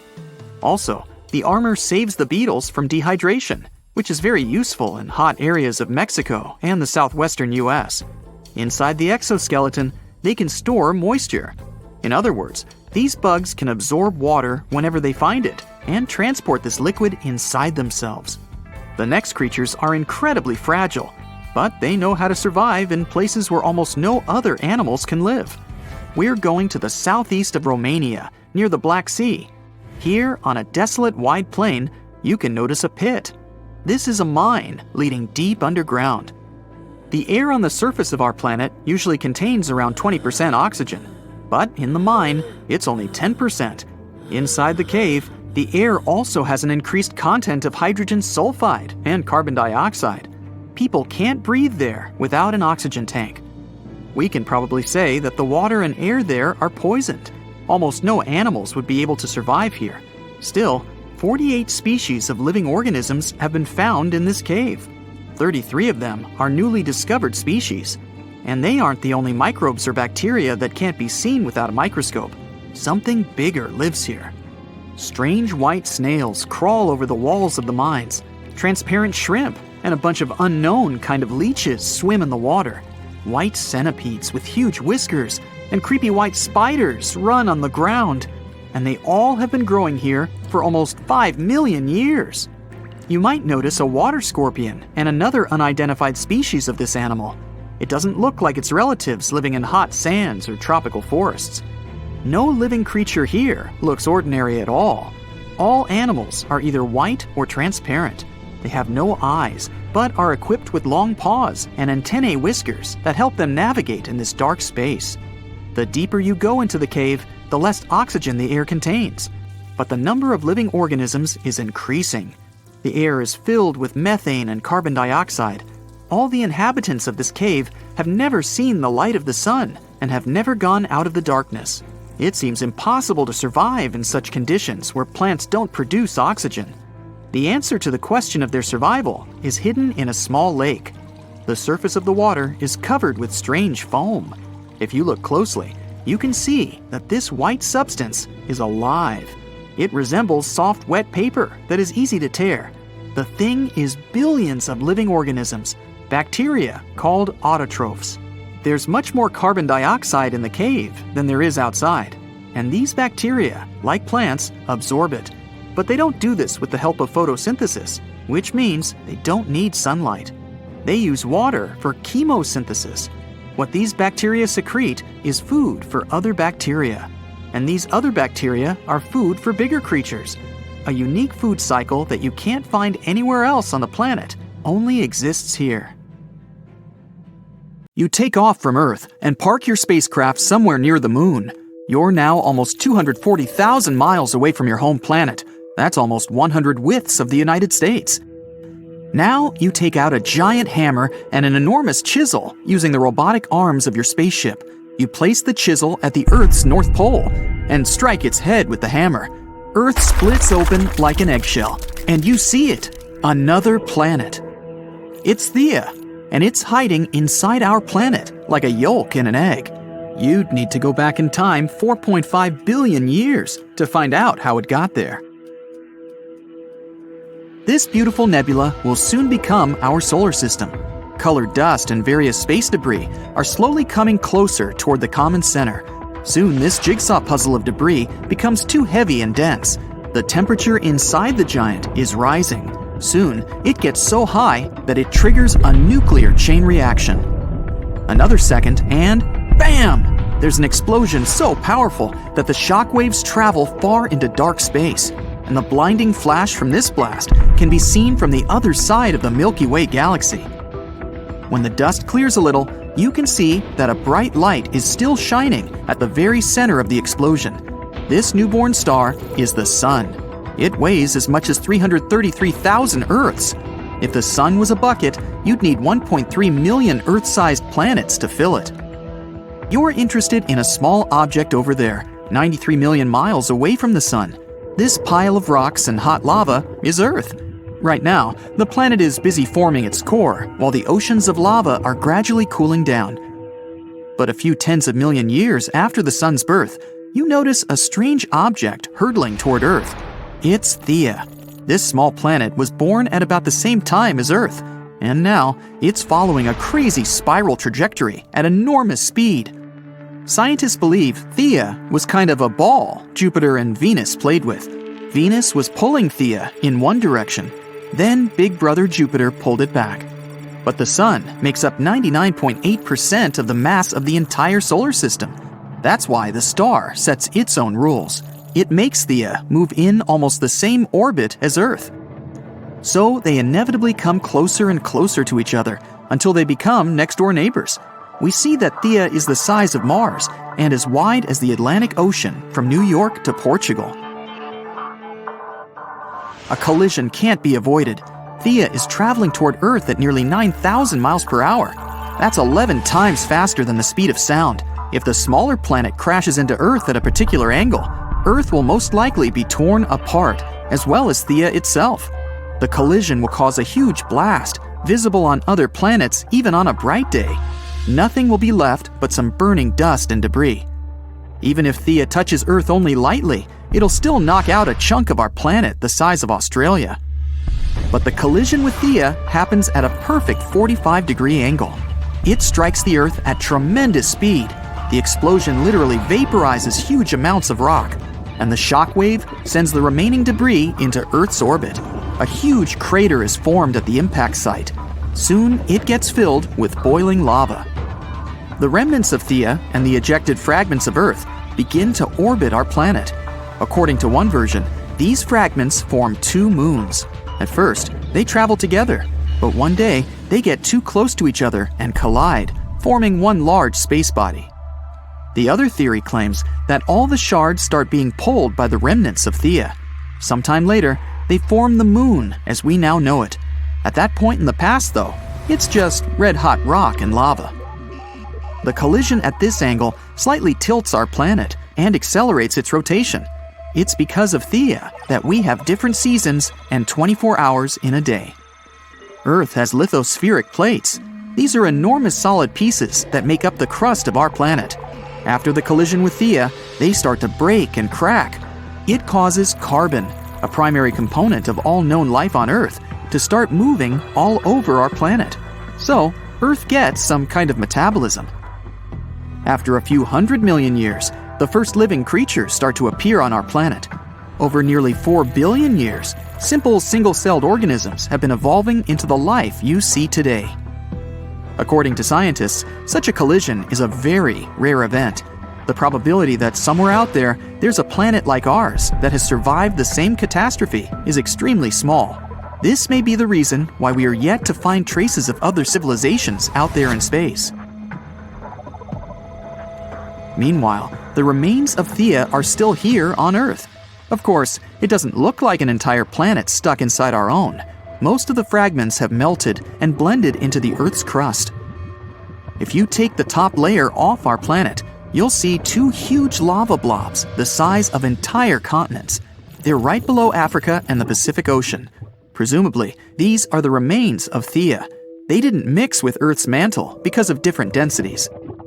It's like mixing water and oil in a glass. The oil will always float up over the water and create an even layer on top of it. But if you raise those lava patches up to the surface, they'd be 100 times higher than Mount Everest. Other remains of Theia might be on the moon. The Apollo space missions brought back many soil samples for analysis. Scientists have concluded that the moon is very similar to Earth in structure. People could drill deep down and take samples there. Then they'd analyze the blobs from Earth. If their structure matched, it'd be 100% proof that Theia did hit Earth 4.5 billion years ago. And that's how we got the moon. But for the time being, Theia remains somewhat mysterious. Scientists are still not sure that the planet actually existed. The whole idea perfectly fits the model of the moon's creation. But in fact, this incredible collision may have never happened. Hop on the bright side of life together with our brand new tees, hoodies, and more. Click the link to pick your choice. Now you travel 41 light years away from Earth to the planet 55 Cancri E. It's about twice the size of Earth and 8 times heavier. You take out your giant hammer again and use it to hit the chisel. The planet cracks, and you see it's a giant diamond. The temperature on this planet is tens of times higher than that of Earth, and its soil is rich in carbon. The heat puts a lot of pressure on this carbon. Its structure changes. First, it turns into graphite. Some more pressure, and graphite turns into diamond. On Earth, diamonds form at depths below 60 miles, where the pressure is 50,000 times greater than on the surface. The temperatures there rise over 1,000 degrees, which is as hot as fire. Diamonds are ejected closer to the surface in volcanic eruptions. Still, people have to dig mines 1,500 feet deep to find these beautiful gems. The Golden Jubilee diamond is the biggest cut and faceted diamond on Earth. It weighs as much as a chocolate bar and is the size of a hamster. Its price is about $12 million. Now imagine a diamond the size of an entire planet. You decide to fly back to the solar system. Your destination is Jupiter's moon, Europa. It's as wide as the distance between Seattle and Houston. and its mass is less than 1% the mass of Earth. Its surface is enclosed in an icy crust. It's about 19 miles thick.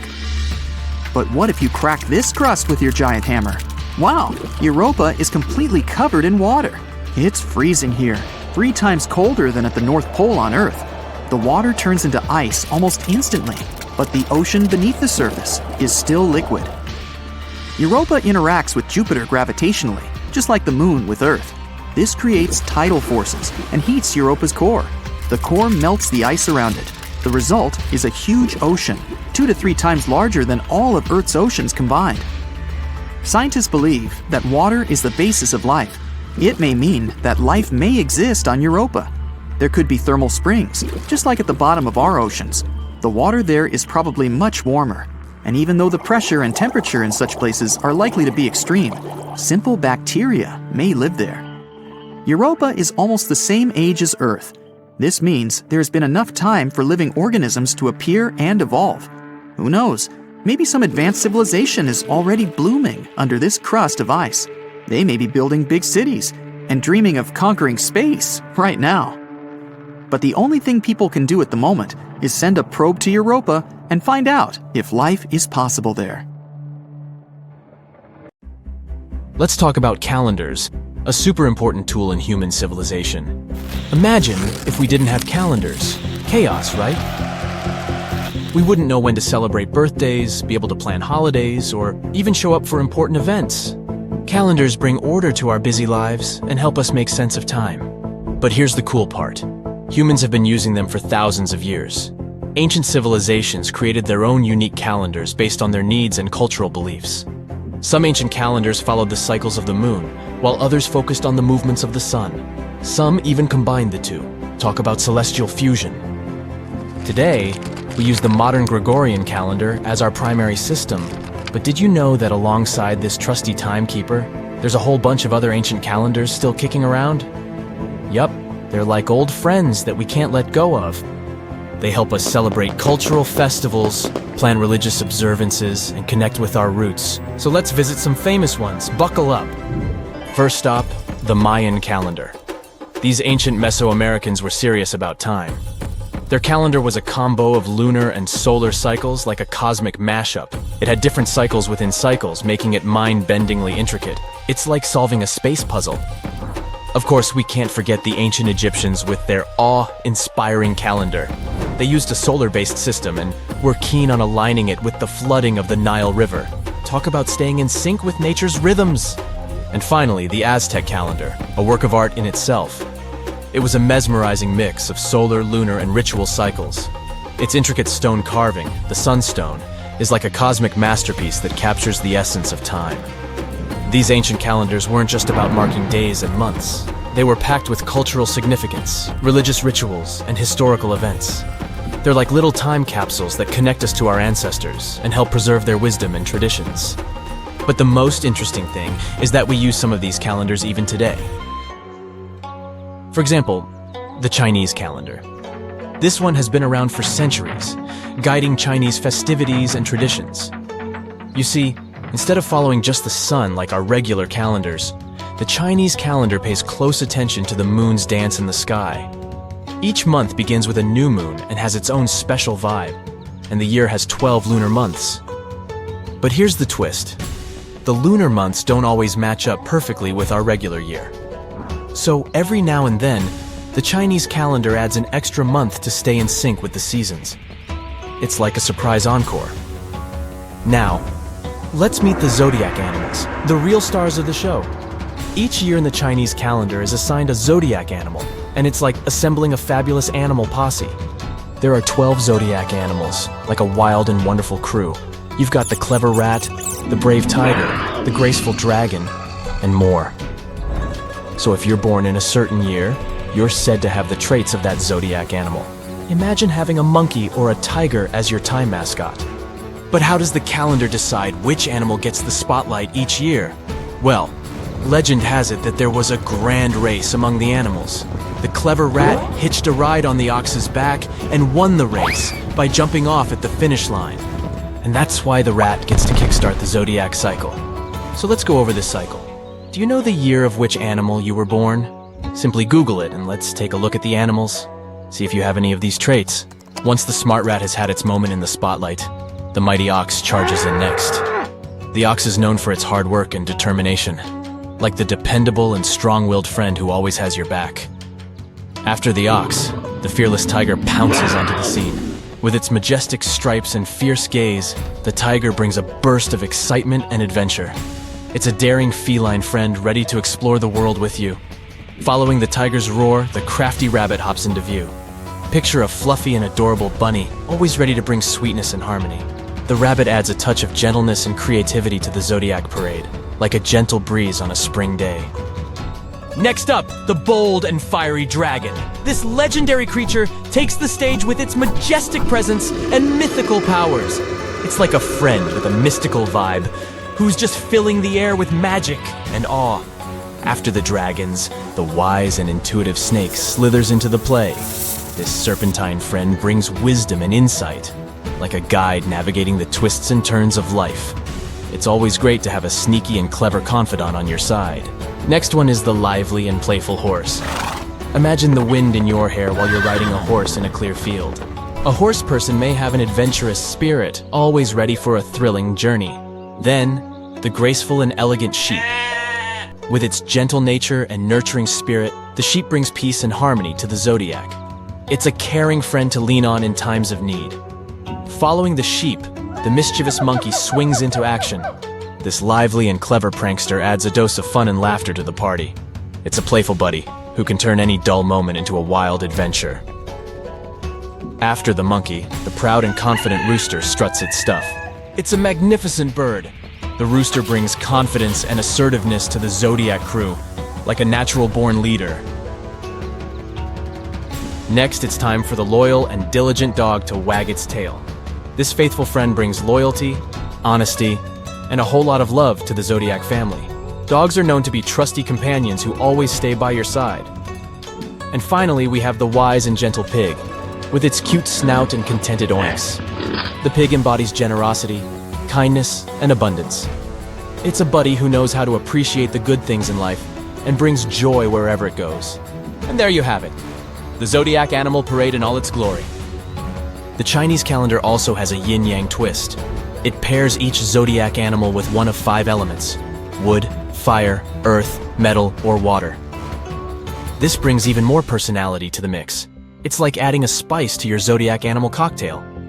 The Chinese calendar still guides festivities like the vibrant Chinese New Year. It also helps people decide the luckiest times for important life events. Need to plan a wedding? Check the calendar. Want to start a business? Yep, the calendar's got your back. It's like a fortune teller guiding you through the twists and turns of life. So, next time you see the Chinese calendar, remember that it's a celebration of lunar magic, animal wonders, and cultural traditions. Now, we dive into the Hindu calendar. This one is all about embracing cycles and cosmic rhythms. Instead of just following the regular months, the Hindu calendar aligns with the movements of the sun and the moon. It's like a non-stop party with the cosmos.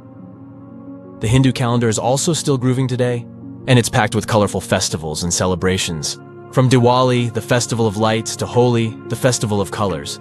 It's a fireworks extravaganza combined with a vibrant paintball fight. The Hindu calendar is also used for religious observances and auspicious timings. It helps determine the best time for weddings, housewarming ceremonies, and other important life events.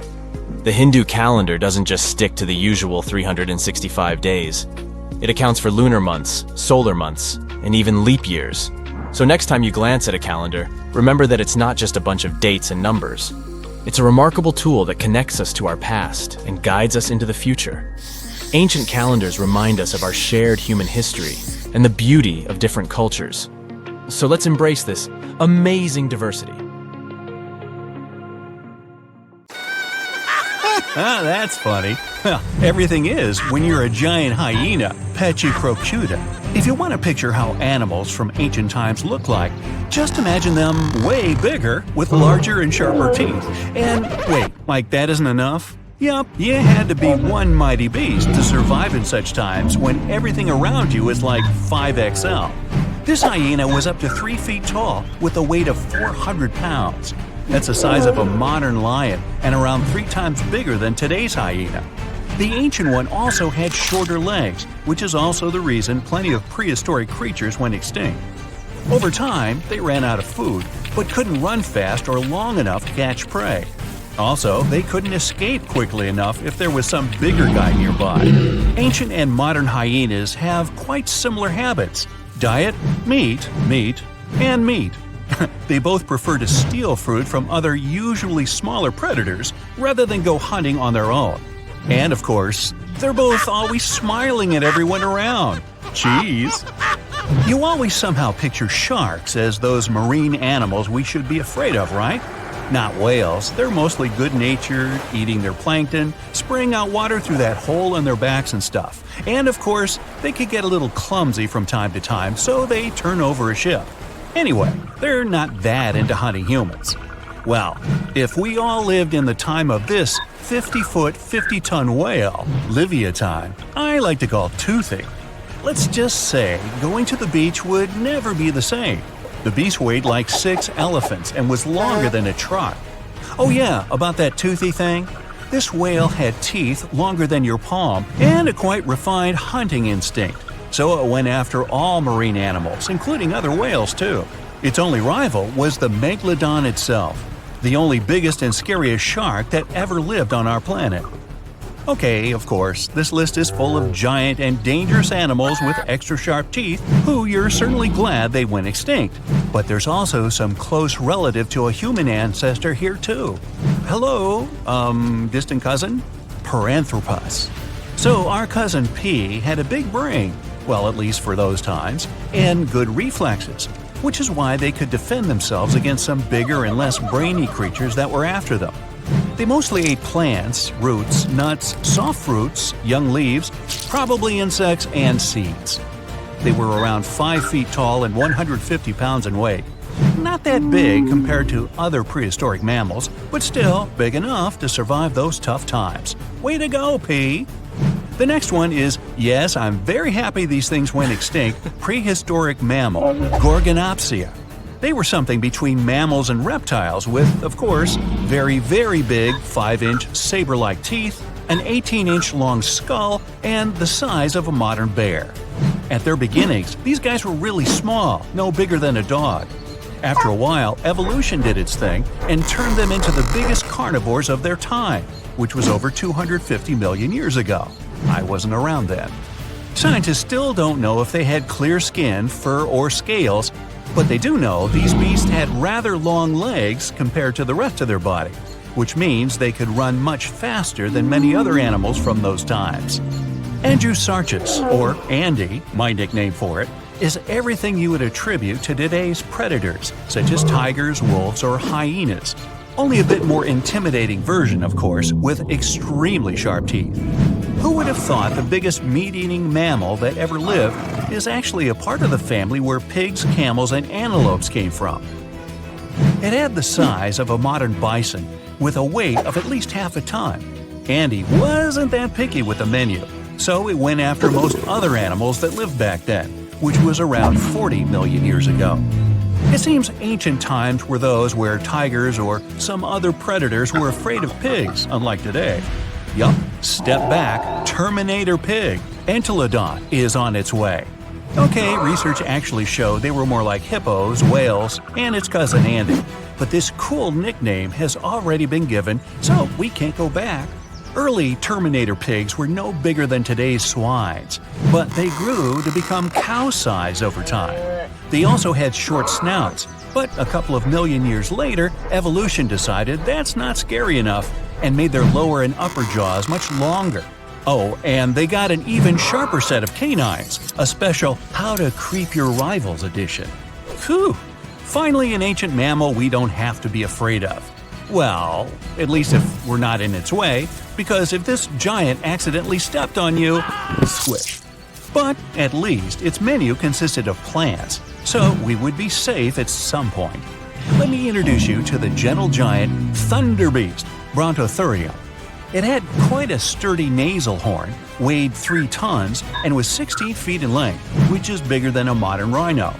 The size, unfortunately, didn't help it much. Andy was always just breathing down its neck, preying at it and its companions.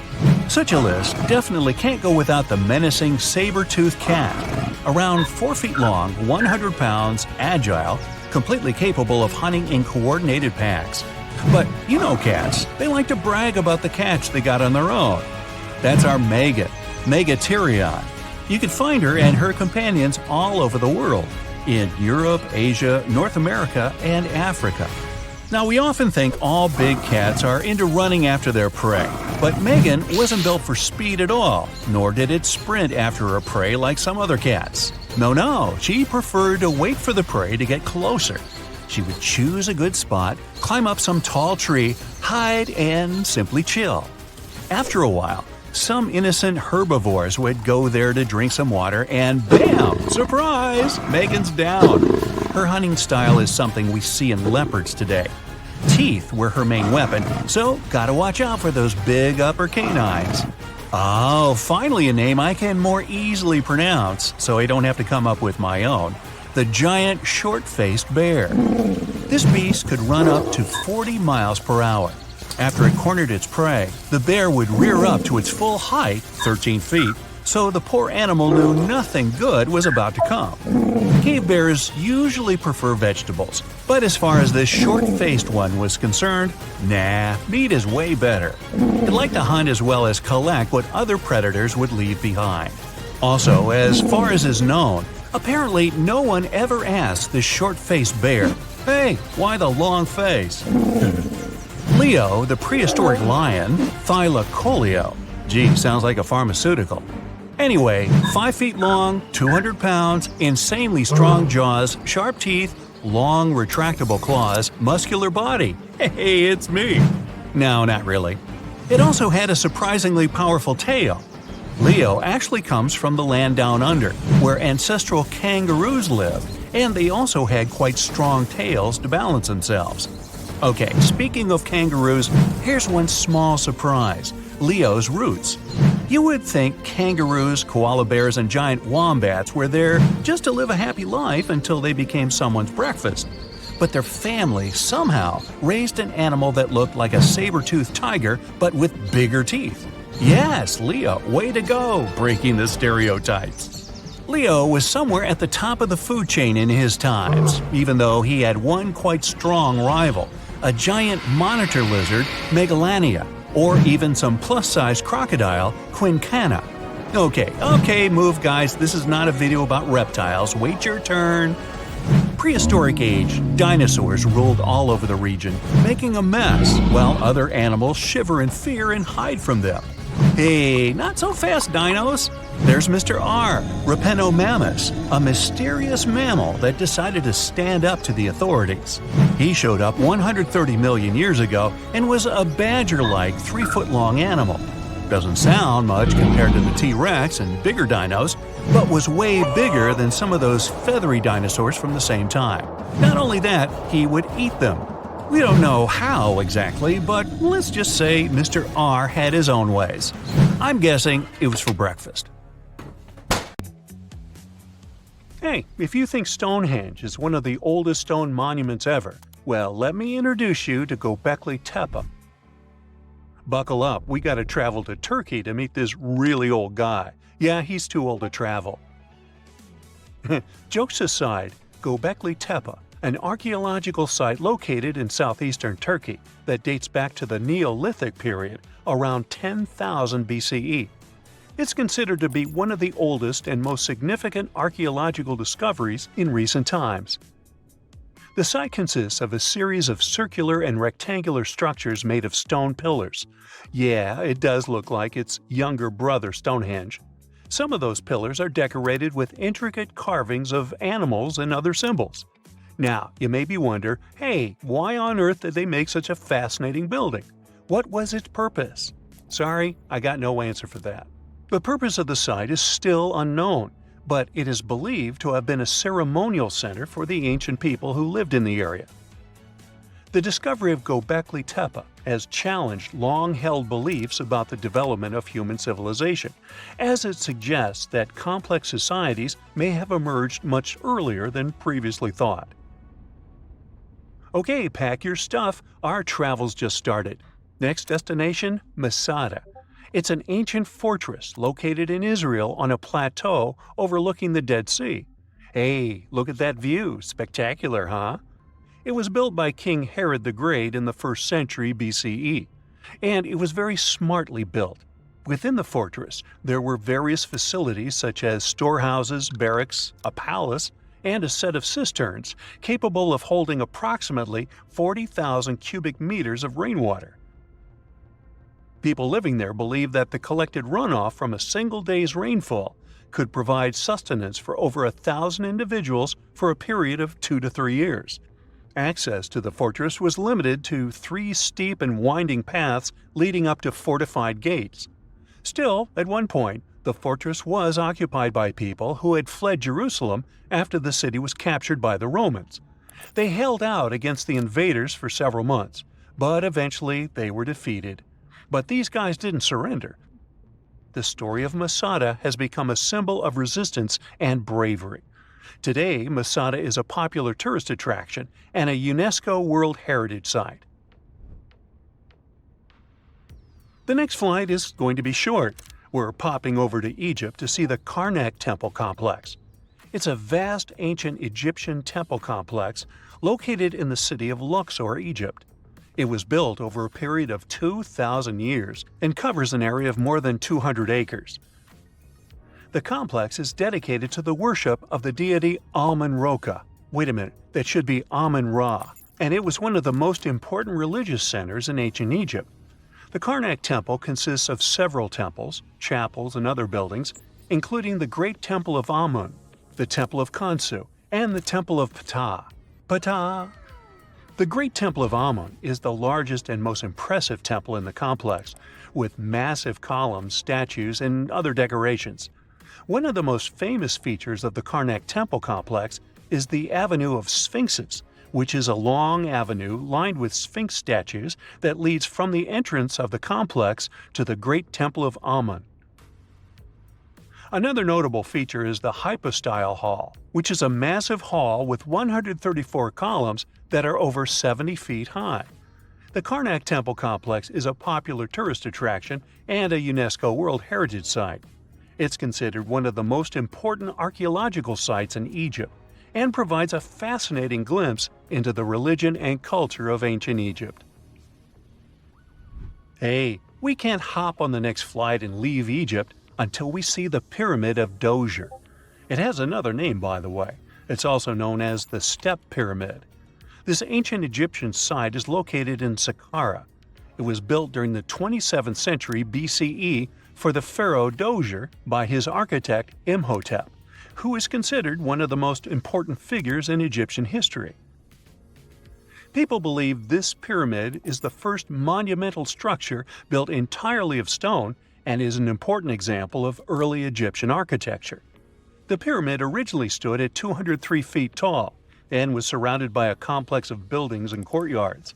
It was constructed in 6 layers, each smaller than the one below it, giving it the distinctive step-like appearance.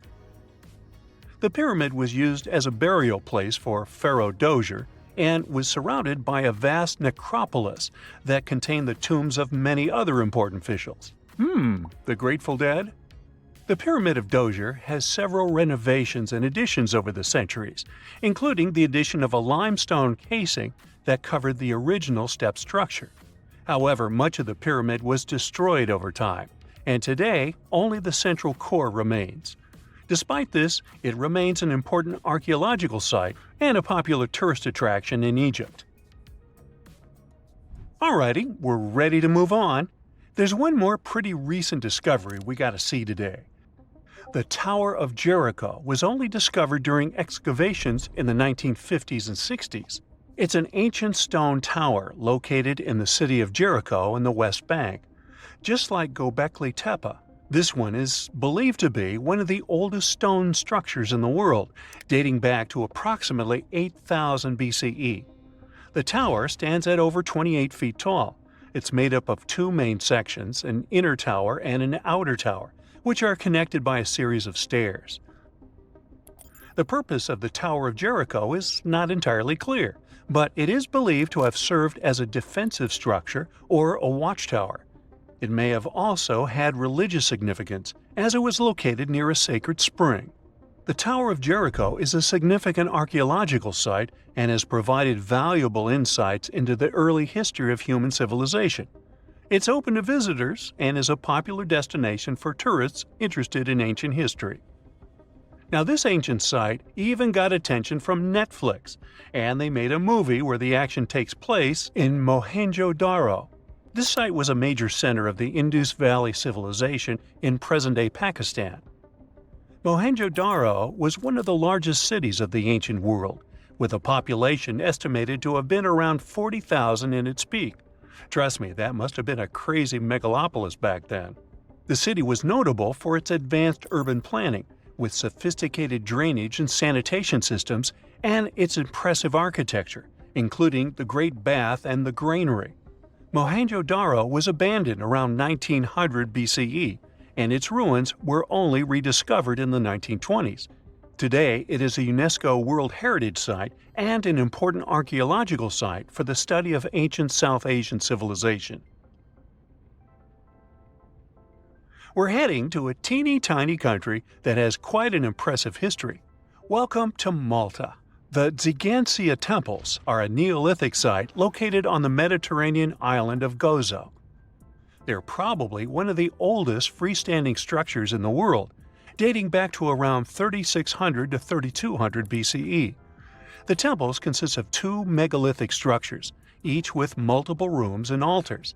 The name Tzigantsia means giant tower in Maltese, as people believe that only giants could have built such massive structures.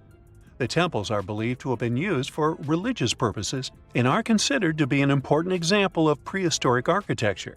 They were added to the UNESCO World Heritage List in 1980. Well, you must be pretty tired, but there's one more place we gotta visit today. Our plane is already landing in Armenia, and we're here to see the Temple of Garni. Look, this one is well preserved. This temple dates back to the 1st century CE. It was built by King Tiridates I as a dedication to the sun deity Mir. Sadly, the temple was destroyed in the 17th century during an earthquake, which is quite a common thing for this area, but it was later reconstructed in the 20th century. Today, it's a popular tourist attraction and is also listed as a UNESCO World Heritage Site. It's 1898, and you're taking part in excavations in Saqqara. This place, not far away from Cairo, is full of ancient tombs and pyramids. You're in your Indiana Jones mood and hope to find something really phenomenal to become famous. Gold, manuscripts, treasure maps, mummies of famous pharaohs. Wait, a wooden bird? You're really disappointed as it looks like a regular toy. An old one, but still. Little do you know that years later, someone would propose that your bird was actually an ancient monoplane. So the artifact, nicknamed the Saqqara bird, is made of a sycamore tree. The birdie has a wingspan of just 7 inches and weighs around 40 grams. A perfect original souvenir from Egypt, I would say. It's over 2,000 years old and looks pretty plain, without any carvings of feathers or other intricate ornaments. It has a beak and eyes though, which makes our find look like a hawk, the emblem of the deity Horus. Its tail is rather unusual as it's squared, looks weirdly upright, and it seems like the sunken part of it was the place for a now missing piece. Humans love solving a good mystery, so there have been several attempts to explain the use of the birdie. First, quite simply, is that it was a ceremonial object. The second idea is that it was a toy for a child from some well-off family. It could have been some sort of boomerang, which was a popular concept in ancient Egypt. Then there was a theory that the bird had been used as a weather vane. But this one has been debunked as the figure doesn't have any holes or markings, except for the one made at the museum in Cairo to fix the exhibit on a stick. So there was no way to hang it in the past. Almost a century after the bird was found, Egyptologist Dr. Khalil Masiha proposed a new theory that it could have been a model of a monoplane. he believed the bird was missing a horizontal tail plane. Otherwise, it had its wings set at a right angle, similar to that of modern planes. It could have worked to generate the aerodynamic lift necessary for flights. Dr. Masiha also claimed that it was common at that time to place miniature models of technological inventions in tombs. So, did the ancient Egyptians really invent the plane in 200 BCE? That would make the Wright brothers, who are considered the inventors of aviation, really upset. They made one of their first flights only in 1903. There's just one way to know for sure, and that is to test the model. But you know, the ancient museum in Cairo would unlikely let one of their cherished exhibits fly around like a toy. That's why glider designer Martin Gregory built a similar model, this time of balsa wood, and concluded that even with the missing tailplane, the plane wasn't much of a flyer. Case solved? Not really. This didn't sound convincing enough to the History Channel, so they invited an aerodynamics expert to build another replica of the bird. He tested it in weather conditions similar to those in Egypt and was impressed with the little plane's abilities. So, if they did invent the prototype of a plane back in the times of pharaohs, it would be a good example of an oupart. That's an out-of-place artifact, an object that's way ahead of its time in terms of technology or history. And the Saqqara bird isn't the only example of such a revolutionary concept. In 1901, a group of divers retrieved the Antikythera mechanism from an underwater shipwreck near the Greek island of Antikythera. It's been dubbed the world's first analog computer, and it's currently dated around 100 BCE. The bronze mechanism could tell the position of the sun, moon, planets, and stars, as well as the lunar phase, the dates of upcoming solar eclipses, and even the speed at which the moon moves through the sky. No one's sure who used it and how or where it was made. But it's obvious that it's extremely precise and way too advanced for its time. The first flushing toilets in the world were invented in the middle of the 20th century. Just kidding. The ancient Minoans on the Mediterranean island of Crete and the Indus Valley civilization both came up with this brilliant invention at the same time, around 4,000 years ago. The plumbing and sanitation were so well done that no one managed to design anything better until 2,000 years later. One ancient Minoan lavatory was discovered at the Palace of Knossos. It looks like it had a wooden seat set over a tunnel that directed water from a rooftop reservoir to an underground sewer. Other varieties got water from jugs. Only the super rich people could afford all this glory. So if you wanted to shop for real estate back then, the flushing toilet would be a telltale sign you were in the rich neighborhood. Automated doors became a cool, seemingly new invention back in 1931. But the technology behind them is actually much older. Think the 1st century CE old. Mathematician and engineer Harappan of Alexandria came up with a hydraulic system to open and close temple doors. To bring it into action, you need to light a fire to produce heat. There was a brass pot under the fire, half filled with water. The inventor connected the brass pot to containers that acted as weights. When the fire was burning, the water moved into the containers. They went down and pulled the ropes. It was nothing like a supermarket door that opens in front of you before you even have time to think. Harappan's door took hours to open, and there was no way to stop the process. That's why they only opened the doors once a day before people entered the temple, to add some mysticism at the temple during ceremonies. Spooky. Looks like the first ever battery was invented in Baghdad around 2,000 years ago. A German archaeologist found this oval-shaped clay jar in 1938. Scientists are still not sure what purpose it served and who exactly invented it.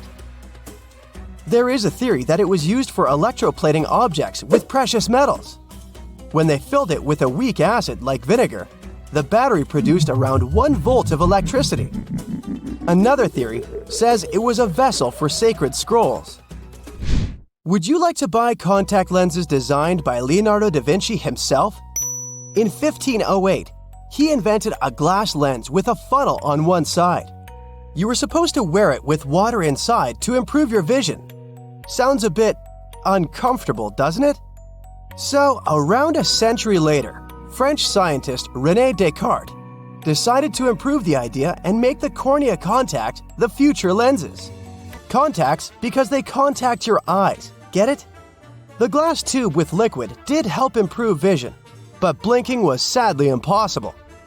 2.5 centuries later, new technologies in the glass industry let scientists design contacts that would fit in the eye and even let the wearer blink.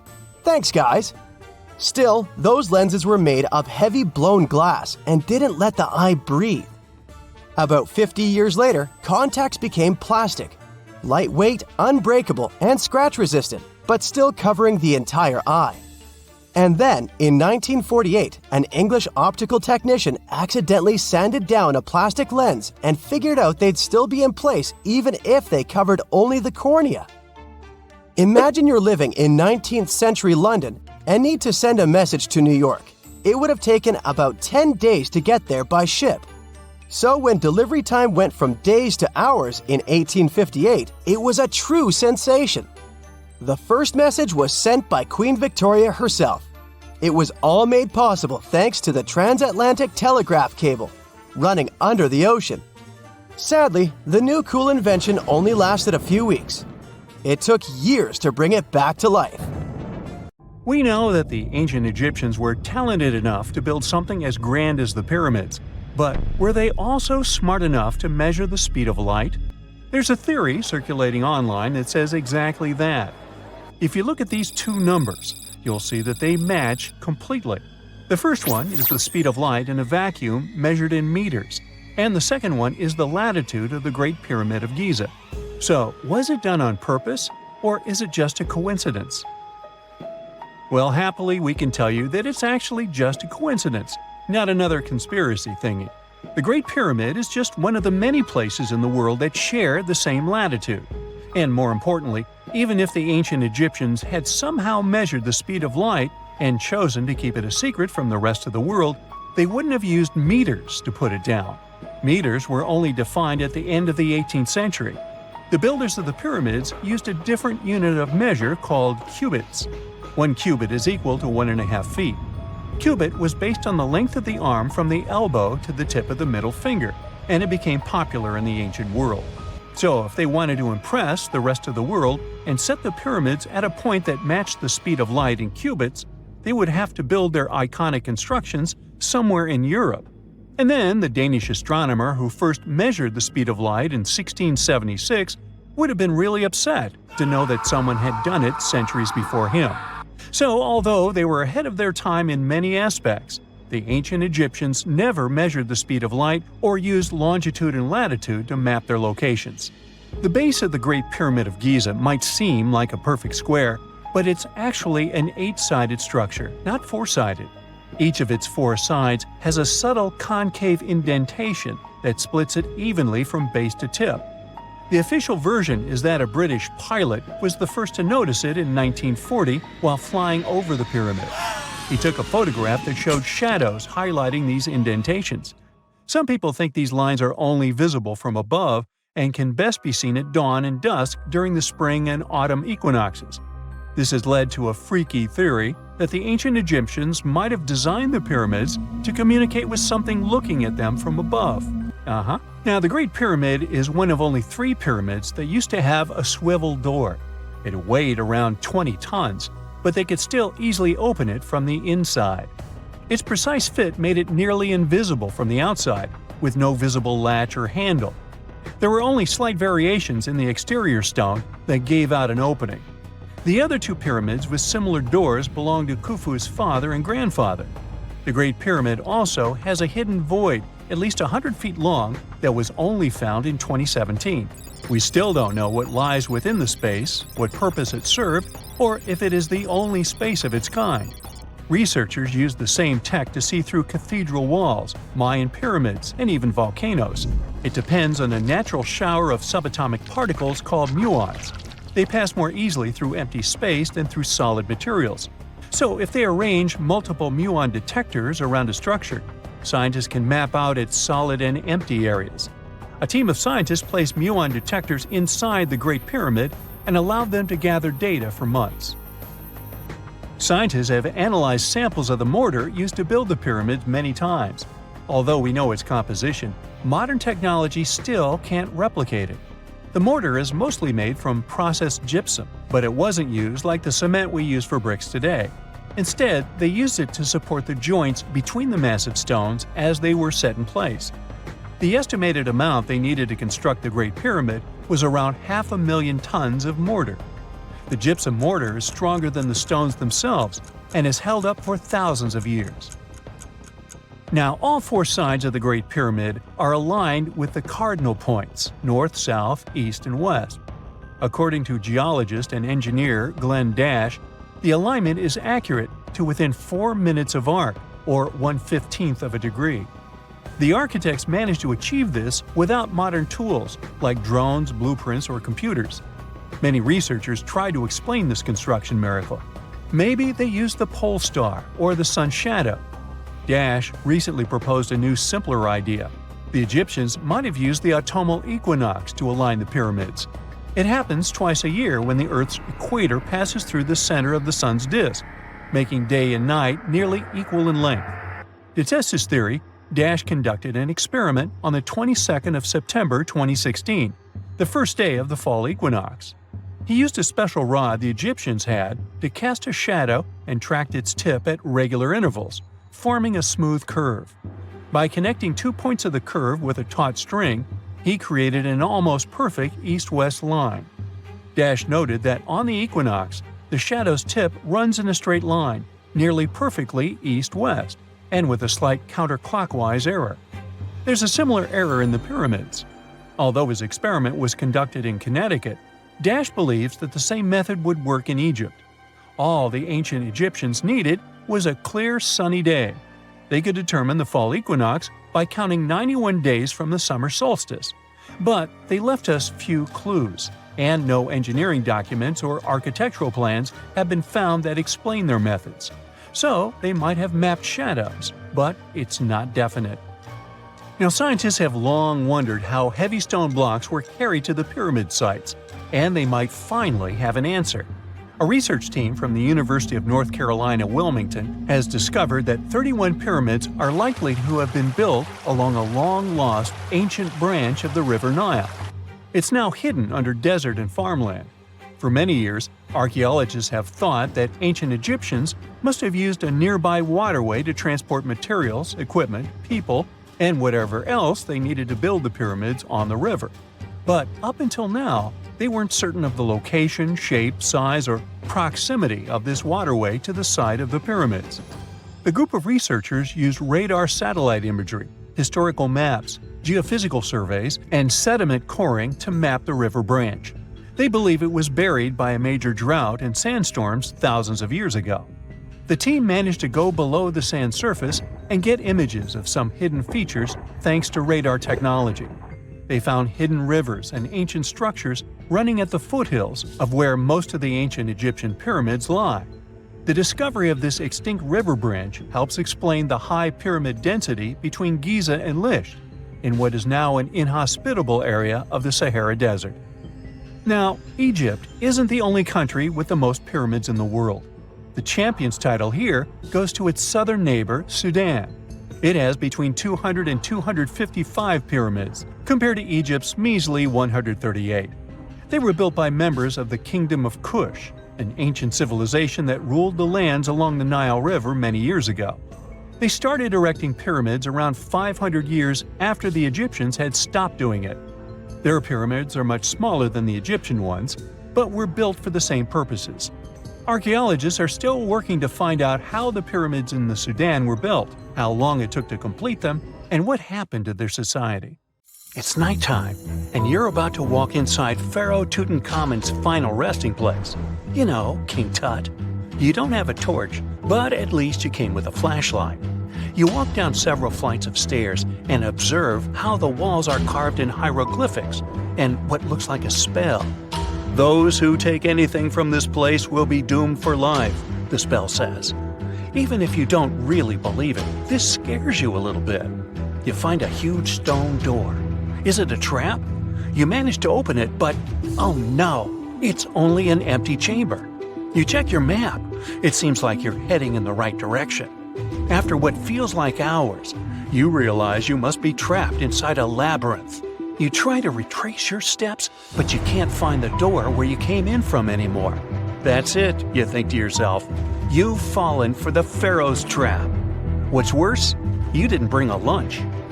Okay, so we've all seen Hollywood movies where the main character is exploring ancient ruins and faces some seriously dangerous traps, right? We've been told Egyptian royalty protected their final resting places with venomous scorpions and snakes, sliding doors that will trap you for life, and giant rolling boulders that will crush anyone on their paths. The thing is, were these traps truly real? Well, I regret to be the one to break it to you, but this is all fiction. These elaborate traps were too technologically advanced for ancient civilizations to pull off. That is not to say, however, that there weren't any traps at all. Ancient civilizations, like the Egyptians and the Mayans, are known for their practice of building entire monuments dedicated to the ones who had passed away. These structures would often reflect the position of person occupied in society. So, for the really important people, the VIPs of their times, massive monuments were built to host their bodies long after they were gone. Some of these civilizations believed that a person's life would continue on the other side of the veil. For that reason, a person would be buried together with the belongings of their current life. If they had a lot of money and power and stuff, that meant their resting places would be filled with riches and gold. Now imagine if you lived in ancient Egypt and you knew exactly where all the pharaohs' tombs were located and had heard rumors of the amount of wealth kept in these places. Maybe you would be tempted to go check it out, right? We're talking about large rooms filled from floor to ceiling with golden artifacts, jewels, and even money. I mean, it does sound tempting. And since there weren't any security guards protecting the entrance of these places, Egyptians needed to get creative as to how they would protect these riches. These old civilizations found some traps to be useful. A recurring one was building empty rooms inside the monument to confuse a burglar. Now, let's take a look at Amenhotep III's final resting place as an example. It was built in the city of Luxor, in a spot also known as the Western Valley of the Kings. Two French engineers originally discovered the monument between 1905 and 1914 CE. The structure is huge and has more than 10 chambers, connected by long corridors and steep stairways. The King's Chamber is the most hidden one, and for an outsider to try and find it, they will probably enter a lot of empty rooms beforehand. Other pharaohs tried to protect their riches by commissioning monuments with false doors concealing pits that were up to 20 feet deep. This way, an unwarned and unwanted visitor would be surprised by the deep hole on their way to the king's resting chamber. Alongside false doors, pharaohs made sure to build labyrinth-style corridors and false walls. This way, robbers could take hours or days before they found the king's real chamber. As to pits with poisonous snakes on them, if there were any reptiles inside these monuments, they probably got inside on their own, and would most likely not stay there for long. There is no way snakes would survive years and years without food inside these pits. So yes, another Hollywood-induced belief right there. If these traps seem boring to you, archaeologists did find an interesting deterrent in the final resting place of the Red Queen of Palenque in Mexico. Palenque was one of the most powerful Mayan cities in pre-Columbian Mexico, and the Red Queen was believed to be the grandmother of the last Mayan king, undoubtedly a person of immense importance to the empire. In her honor, a huge monument was built to keep her body after her passing. The discovery of the tomb itself was already thrilling. Archaeologists found an ancient monument when digging at the site back in 1994. The first thing they found was a room with a hidden door. Once they opened the door, they discovered a long corridor. Finally, at the end of this corridor was the Queen's Chamber. The team of archaeologists was beyond excited to unearth this chamber with the mummy of the Queen herself still inside it. They found her to be accompanied by her pearls, jade shells, and expensive rocks. But as the team explored the remains, they saw something rather strange. The room was filled with a red-colored powder. Researchers knew that the color red was important to the Mayan people, and that much of their clothing and buildings were decorated with this color. But they didn't understand why the queen was buried with this unknown red substance. After they took a sample back with them for further analysis, they discovered that the red powder was cinnabar, a very dangerous mineral. This powder, when inhaled, can cause, shall we say, severe health damage to a person. The team concluded that this could only be a trap for anyone trying to steal her riches. Okay, so dangerous powders might have worked as the most intense traps we've seen until now. But perhaps the cheapest way to keep out unwanted visitors was to advertise spells written out all over the monument. We'd probably laugh at these today, but back in the day, they were more or less effective. Spells usually said that the person who took anything from that place would meet a tragic fate. Some spells said that robbers would lose their houses in big fires or terrible floods. Other spells said burglars would have incurable and undiagnosed health issues, but they weren't really enough to stop people from taking any gold. There are some stories surrounding how these spells might have been real. One of them is from the famous British Egyptologist Howard Carter, the one responsible for unearthing Pharaoh Tutankhamun's resting place in the 1920s. After months of unsuccessful digging, Carter discovered the tomb's existence by chance. He found the entrance to a stairway right beneath the soil where he had been searching all those months. With the help of a team, he cleared the piles of sand blocking the stairs and discovered a doorway. The door had several royal symbols carved into it, and Carter knew this could only mean a very important person had been buried there. And he was right. With a chisel, he made a hole in the top left-hand corner of the doorway and lit his vision with the help of a candle. He couldn't believe what he was seeing, the reflection of several golden and jeweled items crowding the chamber before him. Lost for 3,000 years, Carter had just discovered the final resting place of King Tut. But the story didn't finish here. This discovery was accompanied by a series of unfortunate events that led people to believe it had something to do with the pharaoh's spell. Carter himself mysteriously passed away just a few years later, and some of his assistants lost their houses in floods, just like one of the spells threatened. Some say it's just coincidental, as there's no real proof of these things being connected. Well, what do you think? Was this an effective trap after all? Seen a good horror movie lately? If you're a fan of those, then you can appreciate a good plot. But what if I told you that Mother Nature is the best scriptwriter ever? Ancient disasters were scarier than any horror movie today. From tsunamis to volcanic eruptions, you'll be shocked by the scale of these events. One natural disaster you definitely don't want to experience is a tsunami. Those gigantic walls of water sweep across the coast and take out everything in their way. And it's nothing new for our planet. Scientists were able to piece together a timeline based on evidence that major tsunamis left. In northern Chile, a large boulder sits high above the Pacific Ocean. Behind it, a desert as far as the eye can see. This 44-ton stone obviously doesn't belong here.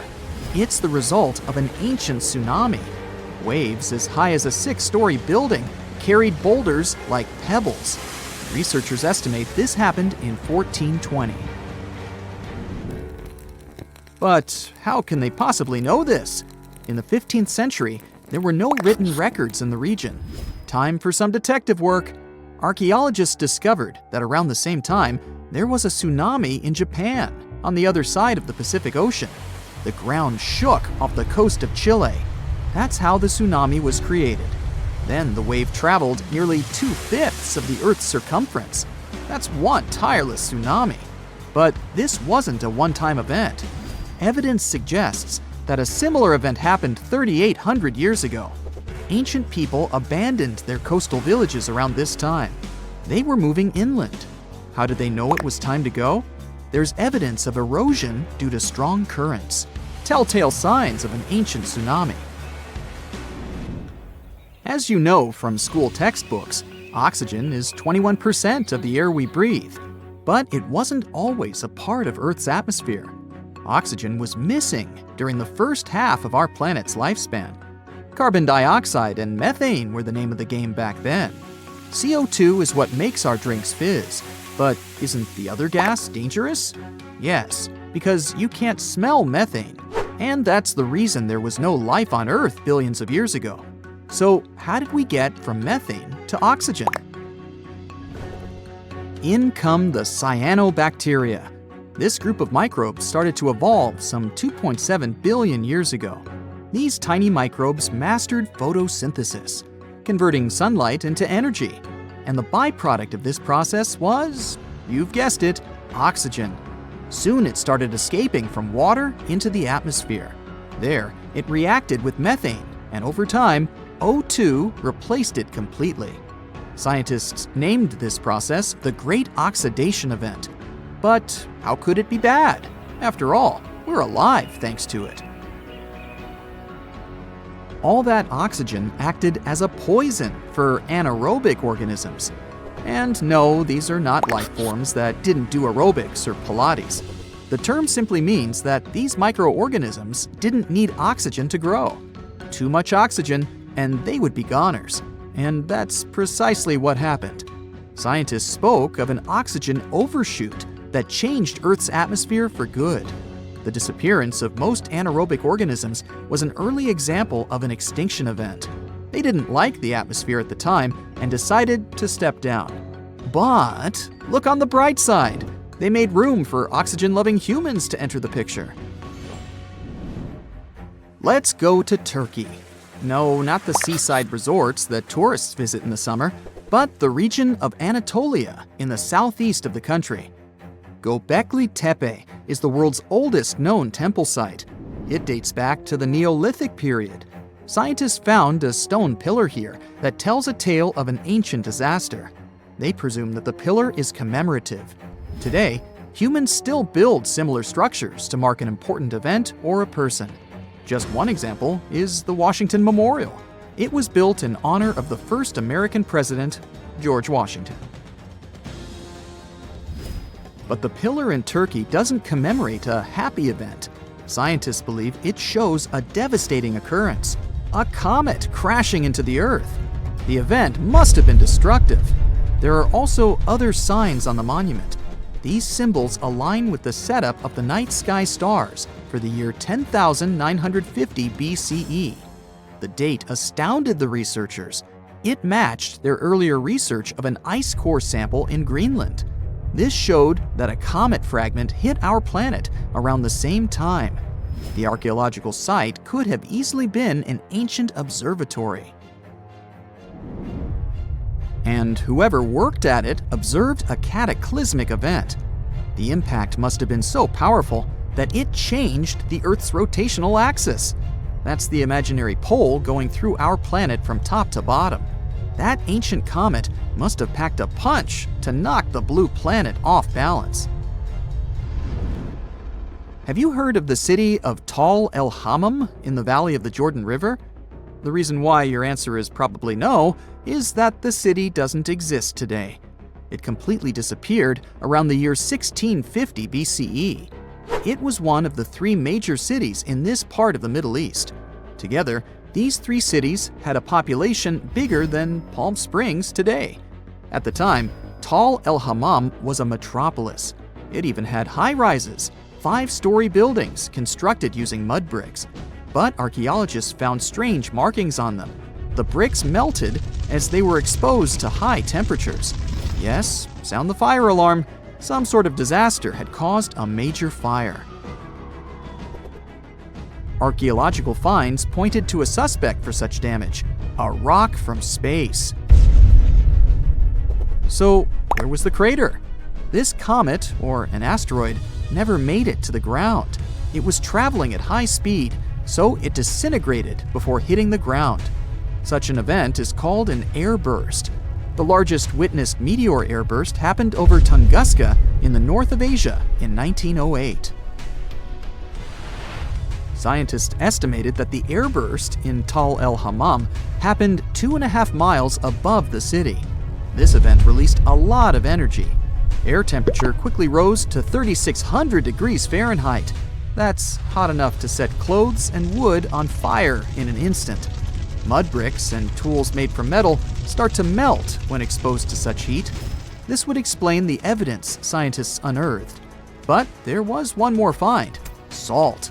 The event was so powerful that it distributed salt over the region around the Dead Sea. Any farmer will tell you that salty soil and crops don't go well together. People started moving away from the area because they couldn't grow food. Imagine an island with whitewashed villages surrounded by a sapphire blue sea. Such a place exists in reality. It's the island of Santorini. But the history of this place hides a tale of destruction. The island is of volcanic origin. This means that a violent eruption created it some 3,000 years ago. Now there are 2 islands. The bigger one is shaped like a horseshoe. When you look at them from above, the 2 islands look like they form a circle. That's because they were once a single island. It had a large mountain and was round in shape. But then it all changed almost overnight.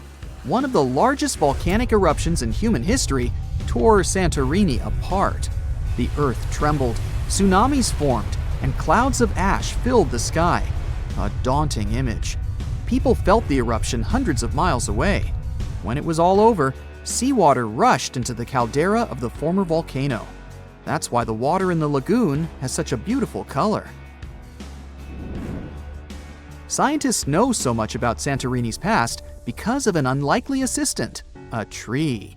The juniper tree, to be exact.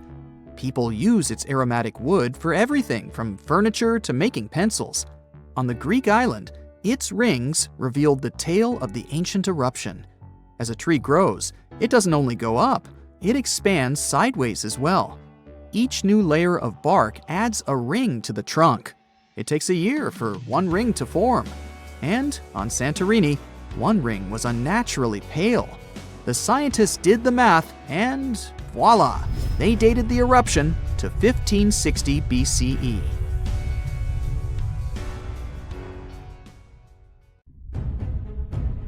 Today we're going to an art history trip. Our main focus is to unravel the mystery of whether or not ancient statues has always been white.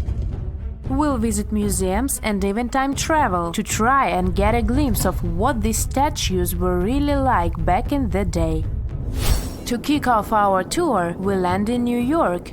We climb the famous steps of the Met, the Metropolitan Museum of Art, and walk inside this enormous museum. You walk down the aisle and get to the room where one of the world's biggest collections of ancient Greek and Roman statues is held. Admiring the large array of statues, one thing seems evident. They are mainly white. It makes sense since their primary material is white marble.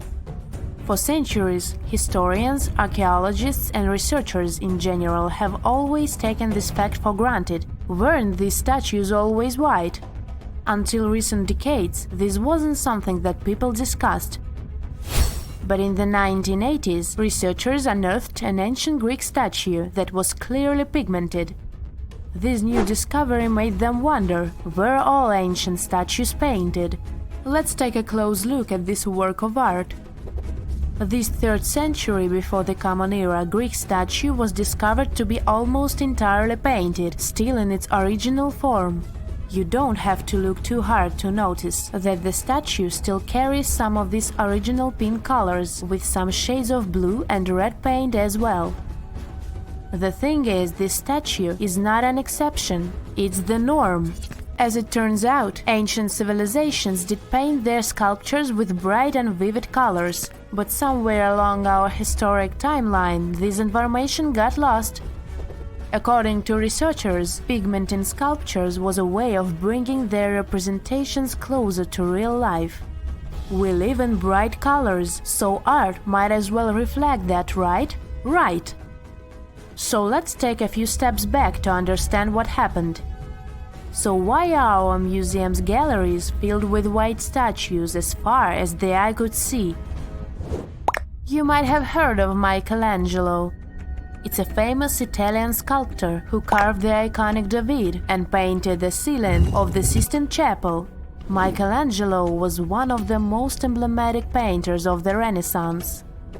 The Renaissance was a historical period when European artists, philosophers, and scientists developed a renewed interest in the creations of ancient Greece and Rome. Artists like Michelangelo studied a series of Roman sculptures, like this one, the Laocoon and his sons.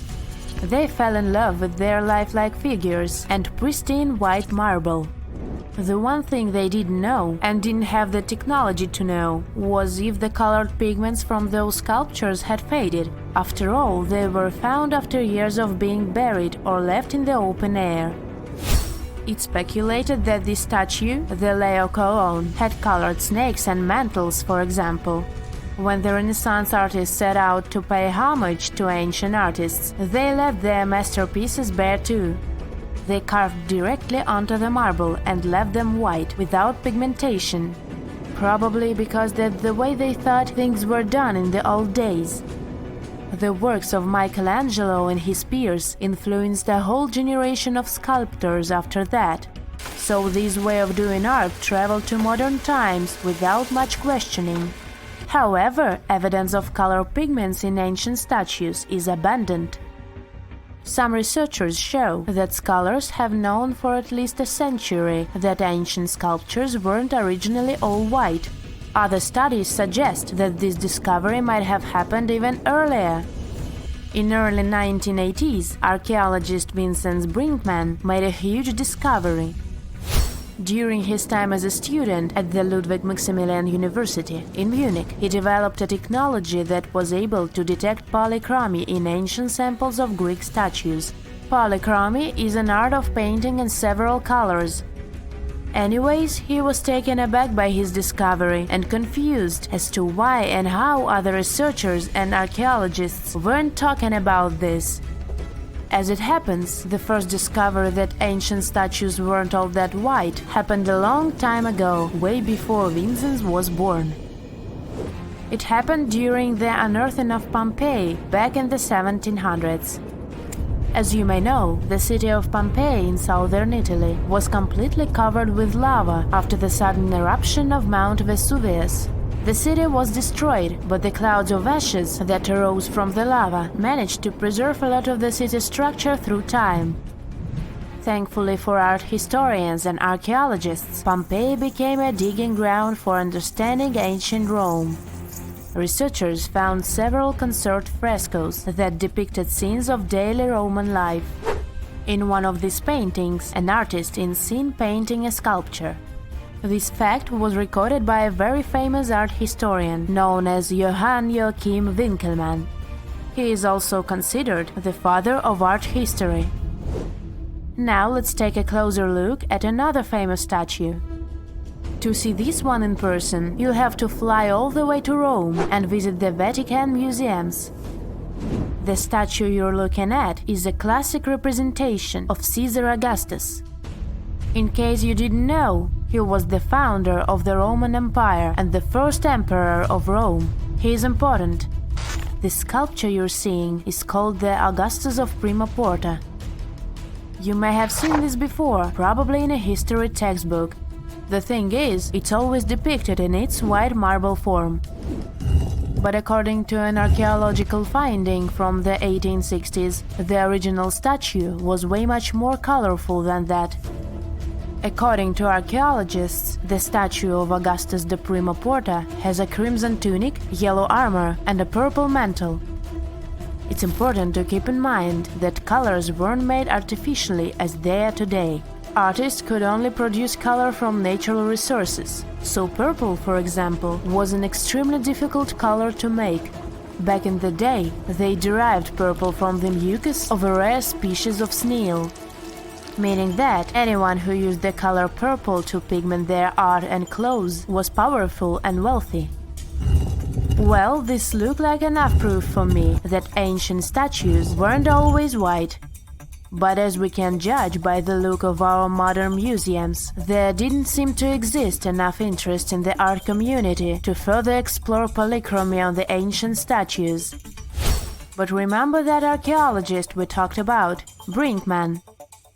Well, he has been collecting data on polychromy since the 1980s. At a certain point, he even began making colored replicas of such statues. The technology used is far from simple. To reconstitute these ancient works of art, Brinkman makes a 3D plaster copy of them. Then he paints them by hand with the help of his wife. To find out which color were used in the original sculptures, Brinkman uses UV light. Certain pigments glow under UV light, exposing traces that would otherwise be invisible. Take this colorful archer as an example. Look at these colors. This piece is the reconstruction of a marble archer in the costume of a horseman. To accurately depict the archer, restorers had to research a lot about the history of the region where the art piece was originally found, since colors have a cultural meaning. That, together with UV technology, allowed for the reconstruction you can now see. It seems very far from the idea we have of what the Greeks would make, but this is supposed to look exactly like the original one. According to Brinkman, we shouldn't be so surprised that ancient Western civilizations used bright colors to depict their realities. After all, the Romans and Greeks were heavily inspired by the works of art of Egyptian civilization, Old Mesopotamia, and Asia. For example, if you look at the famous Egyptian Sphinx, you might be led to believe that it always looked that way, but that wasn't at all the case. Modern studies and virtual reconstructions of the monument show us that the monument was very colorful. The body of the statue is believed to have been painted terracotta, while the regal headdress that circles the head is meant to have been golden blue. All of these were considered important colors in Egyptian times, and it was only suitable to use them to depict a pharaoh. Tartessos, a mysterious, highly developed society that once flourished and then, without any warning, suddenly disappeared. Moreover, before they were completely gone, they performed some strange rituals, as if they were trying to save themselves from something. But what happened to these people? Let's try to find out.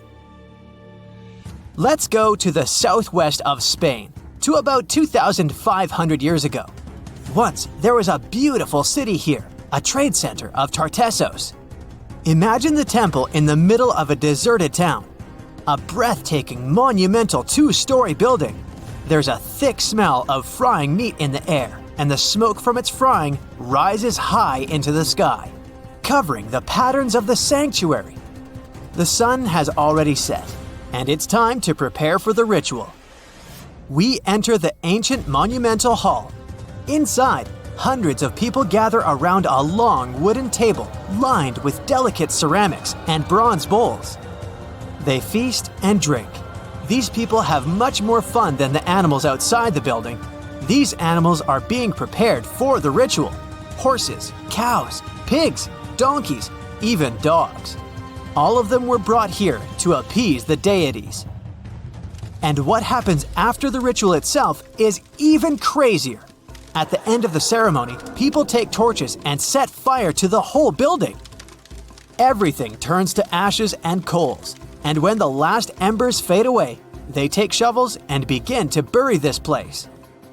It will take them at least several days to bury the former sanctuary under piles of earth. They work tirelessly. In some places, the thickness of the layers of mud and clay will reach almost 14 feet. And then these people, the last known Tartessians, just leave this place and disappear from our world forever. But what just happened? Why did they even do all this? let's start from the beginning. Tartessos was first mentioned in Greek and Roman texts thousands of years ago, but for a long time, we had no idea what it even was. All the descriptions were contradictory and confusing. Some archaeologists thought that Tartessos was a kind of seaport. Others thought that it was a river or a water reservoir. They even said this place could be connected with the mystical Atlantis. But there was nothing to back it up with, so the scientific community quickly rejected this idea. But today, we know the truth. Tartessos was an ancient civilization. It's been located on the Iberian Peninsula, one of the southernmost islands of Europe. It flourished in the 9th to 5th centuries BC, and then, around 2,500 years ago, suddenly disappeared. They were quite rich. The island had rich reserves of metal, so their economy was thriving. Silver, copper, lead, and other good things were mined in the local Sierra Morena Mountains. Almost all the locals were engaged in trade. For them, it was a common thing. Isn't that strange that there were so few records left about them? And not so many monuments of their culture have survived to this day. In total, throughout Spain, scientists were able to collect around 20 archaeological finds related to Tartessos. 3 of them were excavated in the Guadiana Valley: Cancho Ruano, Casas del Turrunuelo, and La Mata. Let's start with the first one. Cancho Ruano was discovered in 1978. This find was one of the most significant pieces of the puzzle. This is one of the most beautifully preserved structures of the Tartessian civilization. Not only the walls have survived to this day, but so did the altar, the moat, and even several artifacts. For example, some jewelry and wine glasses. It was a square building surrounded by a deep moat filled with water. And, to be honest, we still don't know its exact purpose. We only assume that it could be an ancient temple. Some rituals were carried out there. For instance, they would set fire to the temple and cover it with thick layers of sand and clay. They even left some expensive artifacts inside, tools, gold jewelry, and so on. Moving on to the next find. Casas del Turrunuelo is one of the best preserved buildings in the entire Western Mediterranean. We only discovered it a couple of years ago, back in 2015. And it hasn't been studied that well yet. But we already know that this place is also pretty weird. Casas del Turrunuelo was a very rich building. It wasn't just some kind of temporary camp. It was a place of monumental, impressive architecture. Massive staircases, vaulted ceilings, luxurious materials brought from all over the Mediterranean, and the latest construction technologies. It was supposed to be a place of power, maybe even something like a palace. And yep, it also became the venue for the rituals. It's unclear whether the locals intended to destroy this beautiful place from the very beginning, but this is where they performed the greatest ritual in the area. This ritual involved more than 50 animals, including the most valuable ones, horses. It was their only means of transportation. The fact that these people gave away their horses may indicate that they plan to stay here for some time. Perhaps they hope to appease the deities and settle on local lands. The ritual was carried out exactly as they intended. And just like Cancho Ruano, this place was also set on fire.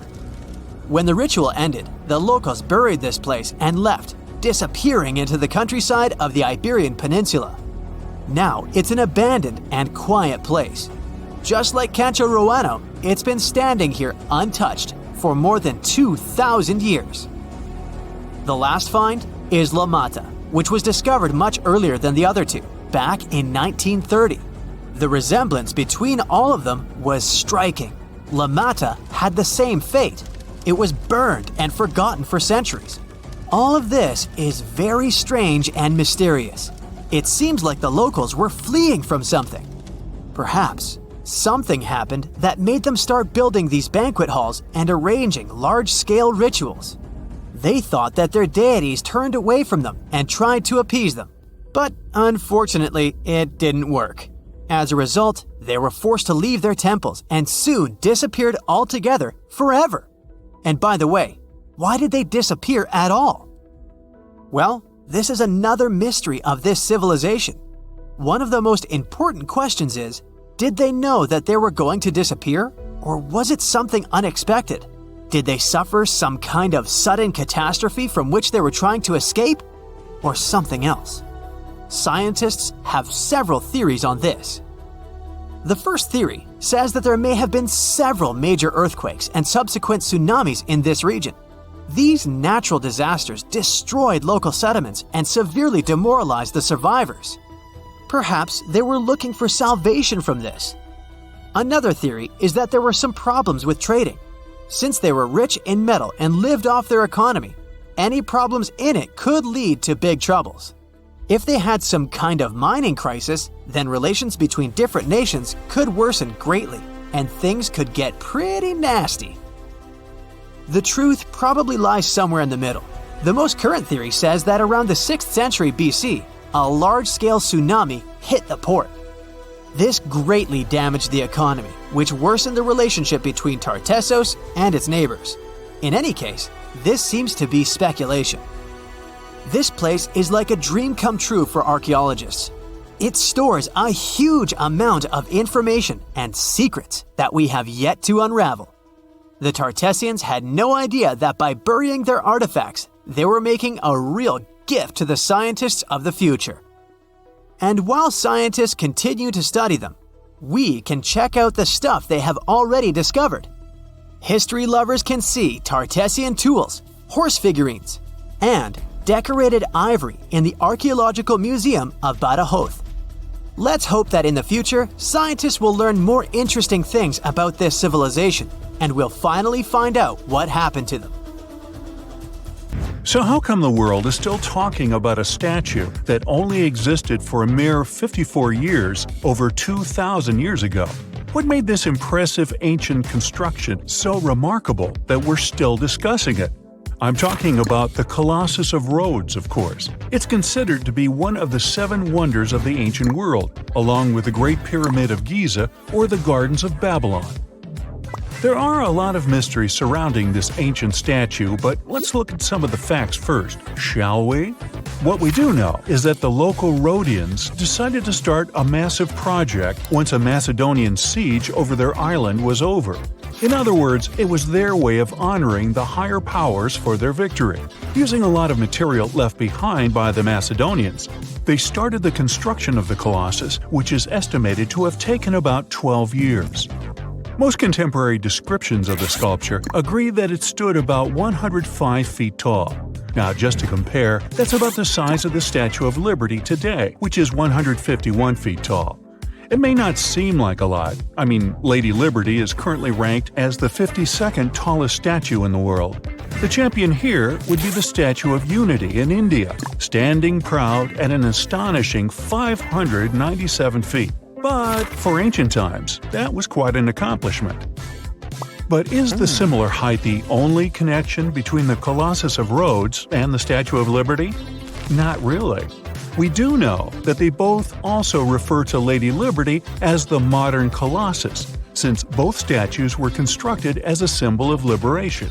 There's even a plaque placed inside the pedestal of the New York statue, inscribed with the first verse of the sonnet, "The New Colossus," not like the brazen giant of Greek fame. To build this massive Colossus statue, they sure needed a lot of bronze. Some ancient records even recount that the construction required 27,000 to 29,000 pounds of bronze. Even for modern times, this is a lot, but back then, they even called it an operation that involved the bronze industry of the entire world. The man tasked with bringing the statue to life was Charles of Lindos, a local Greek sculptor. The whole construction took place from 294 to 282 BCE, but unfortunately, Charles never got to see the end result. We don't know for sure why that happened, but some records claim constructing the Colossus of Rhodes may have led him to complete bankruptcy, since he failed to accurately estimate the cost for the massive statue. Anyway, we still don't know for sure how it was possible to build a statue this big back in those days. They had none of the equipment we have today, like excavators or elevators. Some old records said that they had to invent a completely new, custom method to build it.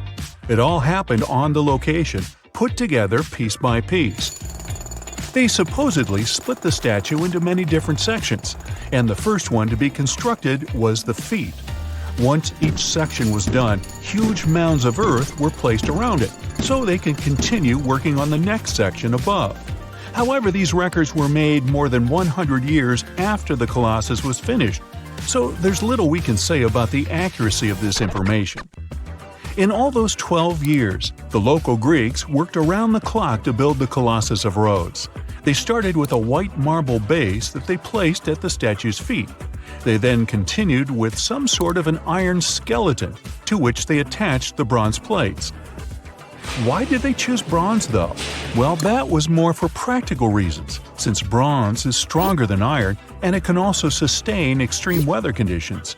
More so, if you think about it, the statue was located pretty close to the sea, so the air surrounding it would have been pretty salty.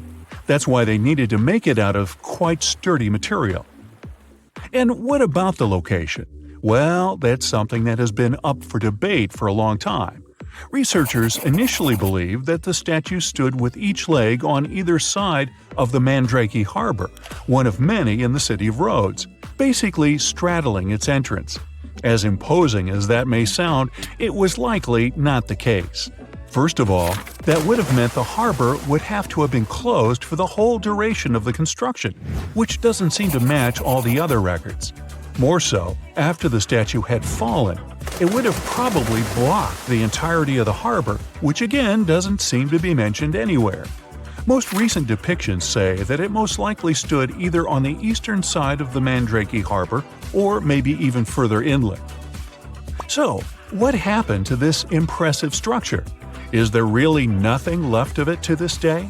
And why did it survive for only 54 years, since it took so long to build and it was so important for locals? Well, as admired and valued as it was to the Greeks, an earthquake took the Colossus of Rhodes away from them. The story goes that because of the movement of the earth beneath it, the statue snapped at its knees and was completely laid on the ground. Nonetheless, the statue still continued to be admired for centuries. The Rhodians refused to rebuild it as they considered it a sign and did not dare intervene with destiny. By the middle of the 7th century, they had taken away what was left of the statue completely. Legend says it took about 900 camels to carry all the bronze away from the location. And what about the looks of the statue? This is also one aspect that is still shrouded in mystery. Even though it was a symbol of the locals' pride in maintaining their independence, they did not use the depiction of the statue for any of the coins they made, even though that was kind of customary. Other art historians do think, however, that the Colossus was similar to other depictions of the same mythological creature, a male figure that had rays of light rising from its head. The position of its hands is also still up for debate. Some say it might have even been holding a torch. We don't know if his hands were pointed straight down or whether the right arm was raised, like in similar representations in Greek mythology. The original might not be here for us to admire anymore, but there are some plans out there to rebuild it. A group of European architects intends to build a 21st century version of the ancient statue. This new construction is planned to stretch 500 feet tall. It should serve as a cultural center combined with a lighthouse. To make sure it won't have the same destiny as its ancient ancestor, these designers intend to use a lot of technology available today. Firstly, they plan to cover the whole exterior of the modern Colossus with solar panels so that the enormous building has enough electricity. They also intend to use modern resources to make sure earthquakes and wind forces won't affect the massive structure yet again. To do that, they plan to build the statue as a tripod structure, made from its 2 legs and a third pillar of support, constructed from the sash draped over the statue's arm and touching the ground. They also plan to place heavy steel support around the base for counterbalance. They even thought of a suspension system that would permit the statue to rock back and forth, making it a bit more flexible and able to resist all the various weather conditions. The manufacturer's suggested retail price on this project is quite high though, estimated at around $283 million. Supporters of the modern Colossus are optimistic as they are certain they can raise that impressive amount of cash through crowdfunding and private investments. Before we get into the reason why and how there are pyramids all around the world, let's talk about some of the examples. I'll start with the Pyramid of the Sun in Mexico. These folks really knew how to build a city. Their well-planned urban center spanned over 7 square miles and boasted several pyramids. But the Pyramid of the Sun is the most impressive. This giant pyramid was built way back in 100 CE and is one of the biggest structures of its kind in the whole Western Hemisphere. It's so big that it's 216 feet high above the ground. If you ever find yourself in this ancient city, you won't be able to miss the Pyramid of the Sun. It's right there on the east side of the Avenue of the Dead, the city's main north-south street. To build this incredible pyramid, around 1 million cubic yards of material were used, including a special kind of red volcanic rock called hued tezontle. Impressive, huh? We don't know too much about the people who built the Pyramid of the Sun or its purpose. But archaeologists believe there was once a temple on top of it. When explorers went below the pyramid in the 1970s, they found a bunch of cool tunnels and chambers. In 2011, they even found a secret stash of clay pots, obsidian pieces, animal bones, human figurines, and a mask. Who knows what other secrets the pyramid is hiding? If you decide to see this one, you must climb the pyramid using the 248 uneven steps on the west side. Watch your step. Sudan got some pyramids too. Nubian pyramids aren't as big as the ones in Egypt, but they still got around 200 of them. These ancient pyramids have been home to the tombs of the pharaohs of the Meroitic kingdom for almost 1,000 years, who ruled Egypt from Nubia to the Mediterranean Sea. The pyramids at Meroe were constructed using granite and reddish sandstone. Oh, and did you know that Sudan has more ancient pyramids than Egypt? The Kushite pyramids depict the indigenous architecture and burial traditions of Nubia's Napata and Meroe kingdoms, which ancient Egypt influenced. Meroe, the burial site of over 40 queens and kings, is the most extensive Nubian pyramid site. The tomb walls depict mummified royals bedecked in jewelry, their wooden caskets containing bows, quivers of arrows, and other artifacts pointing to the Meroitic relationship and trade with Egyptian and Greek civilizations. So if you're looking for some ancient tombs to explore, you may consider skipping the crowds in Egypt and heading on down to Sudan. Let's fly to Iraq to see some more pyramids. Ziggurats have fancy receding layers and tiered temples. Instead of a smooth exterior, it has tiers like a cake. Perfect for all the important work and rituals that went on inside. You can find these towering structures scattered throughout Iraq and Iran, and they're a real testament to the power and skills of the people who built them. One of the biggest and most impressive ziggurats is the ziggurat at It's basically a giant rectangular pyramid that stands a whopping 70 to 100 feet tall, with 3 levels of terraces and a temple on top. Can you imagine how many baked bricks it took to build that thing? Try 720,000 for just the lower portion. This particular ziggurat was built for Sumerian king Ur-Nammu. Similar to other ones, this pyramid has been around for thousands of years, so it got a little rough around the edges. Thankfully, the Babylonian king Nebuchadnezzar II and some archaeologists came to the rescue in the 6th and 20th centuries respectively, and now you can find this near Talil Air Base. The ziggurat at was built in 2100 BCE by King Ur-Nammu for the moon deity Nana. It was the tallest building in the city, and you could see it from miles around. It was like the medieval cathedral spire of its day. People would come here to bring their agricultural surplus and get their food allotments and seek spiritual nourishment. Sadly, the Nana temple at the top of the ziggurat didn't survive, but we do have some blue glazed bricks that may have been part of its decoration. The lower parts of the ziggurat are pretty amazing though. The architects even included holes in the temple's baked exterior to let the water evaporate from its core. Since we explored some of the pyramids on our planet, let's take a broader perspective. They can be found in many parts of the world. Egypt has over 100 pyramids, double that number in Sudan, and dozens of others are scattered in the Middle East and China. The Americas have the most pyramids in total, with more pyramids than the rest of the world combined. These pyramids are located in Mexico, Guatemala, Honduras, and El Salvador. Time to know more about the evolution of pyramids through history. The oldest pyramid is in Egypt. This pyramid was a step pyramid, which was created by placing one layer of stone on top of another. The pharaoh Sneferu is credited with creating the pyramid shape we recognize today. During his 45-year reign, he built 3 pyramids. His first 2 attempts failed, but he finally got it right with the Red Pyramid, which is considered the first true pyramid. It was Sneferu's son, Khufu, who built the Great Pyramid of Giza, which was the tallest human-made structure on Earth for almost 4,000 years.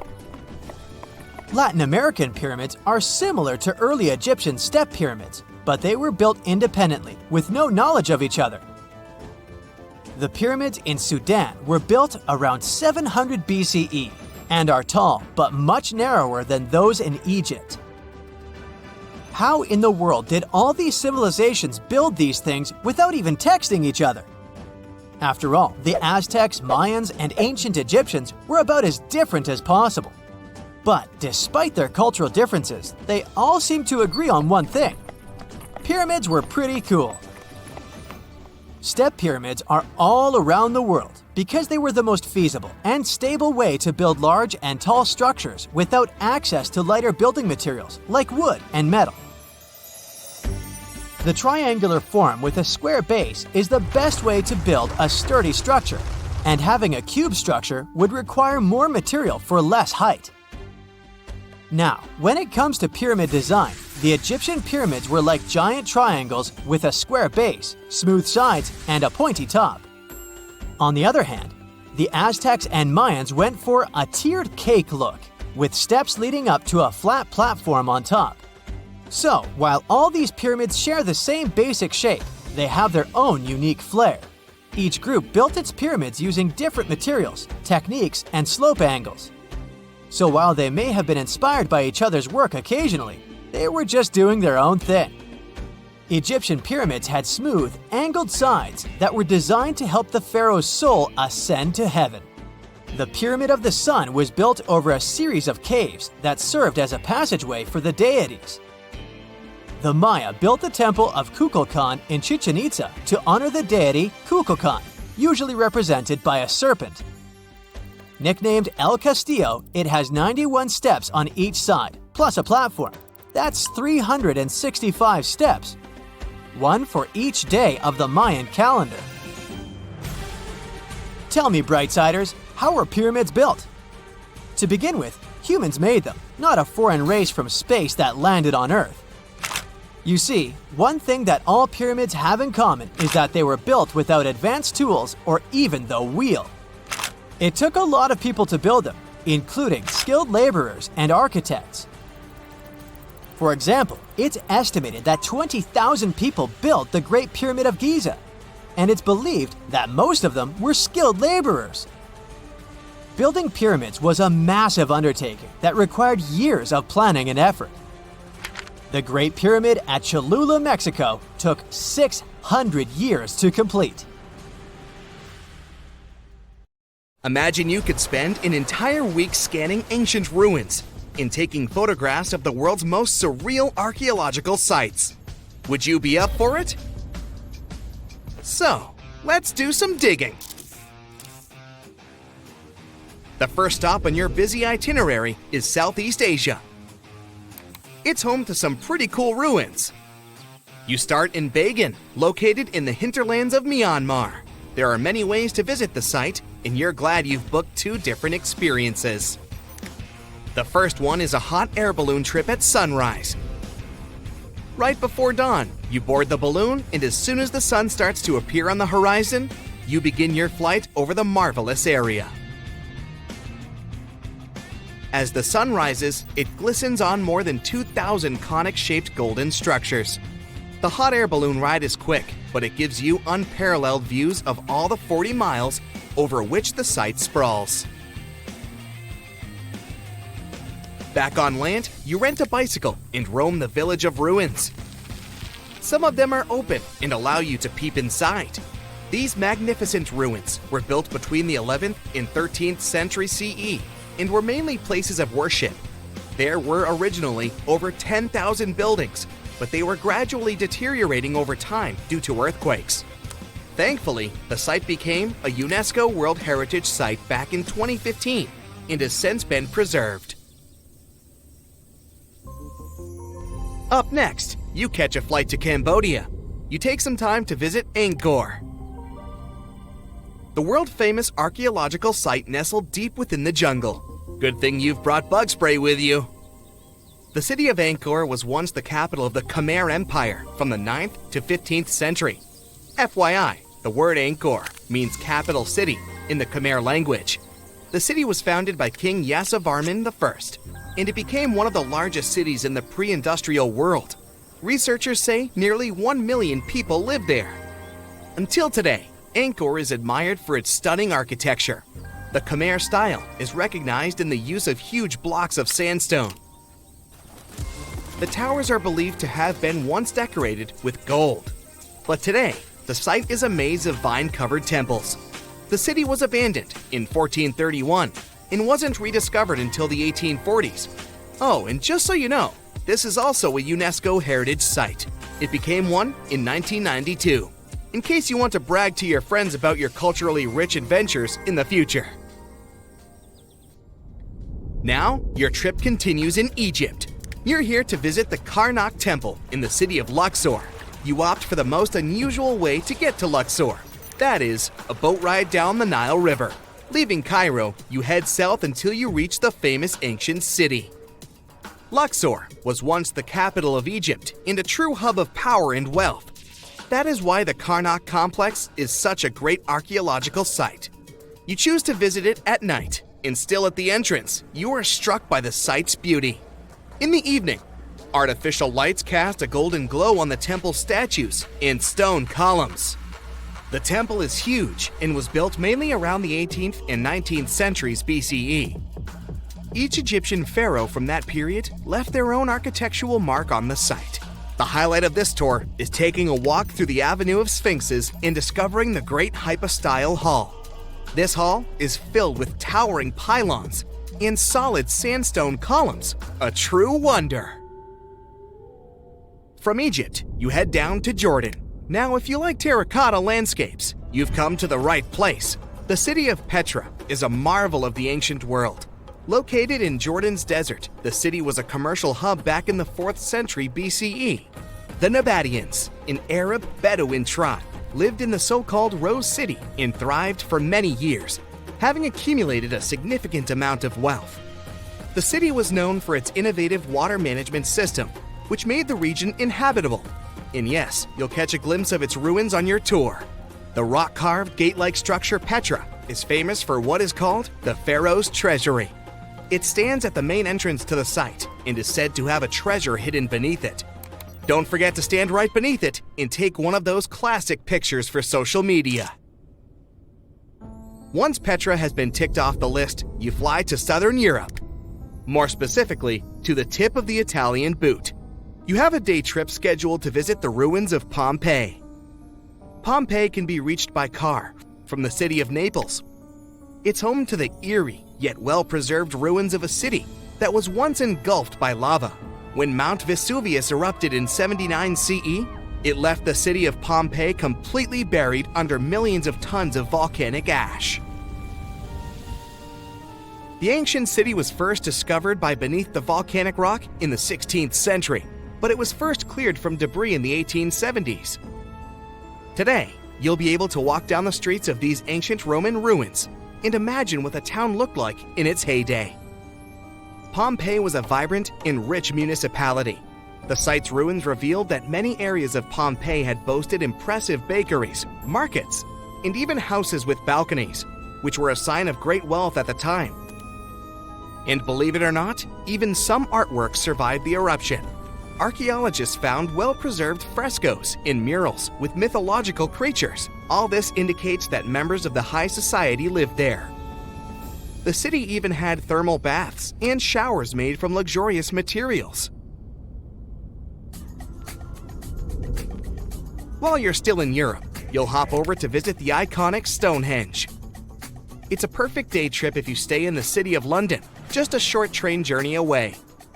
Stonehenge dots the Salisbury Plain in Wiltshire, England, and is one of the world's most recognized ancient ruins.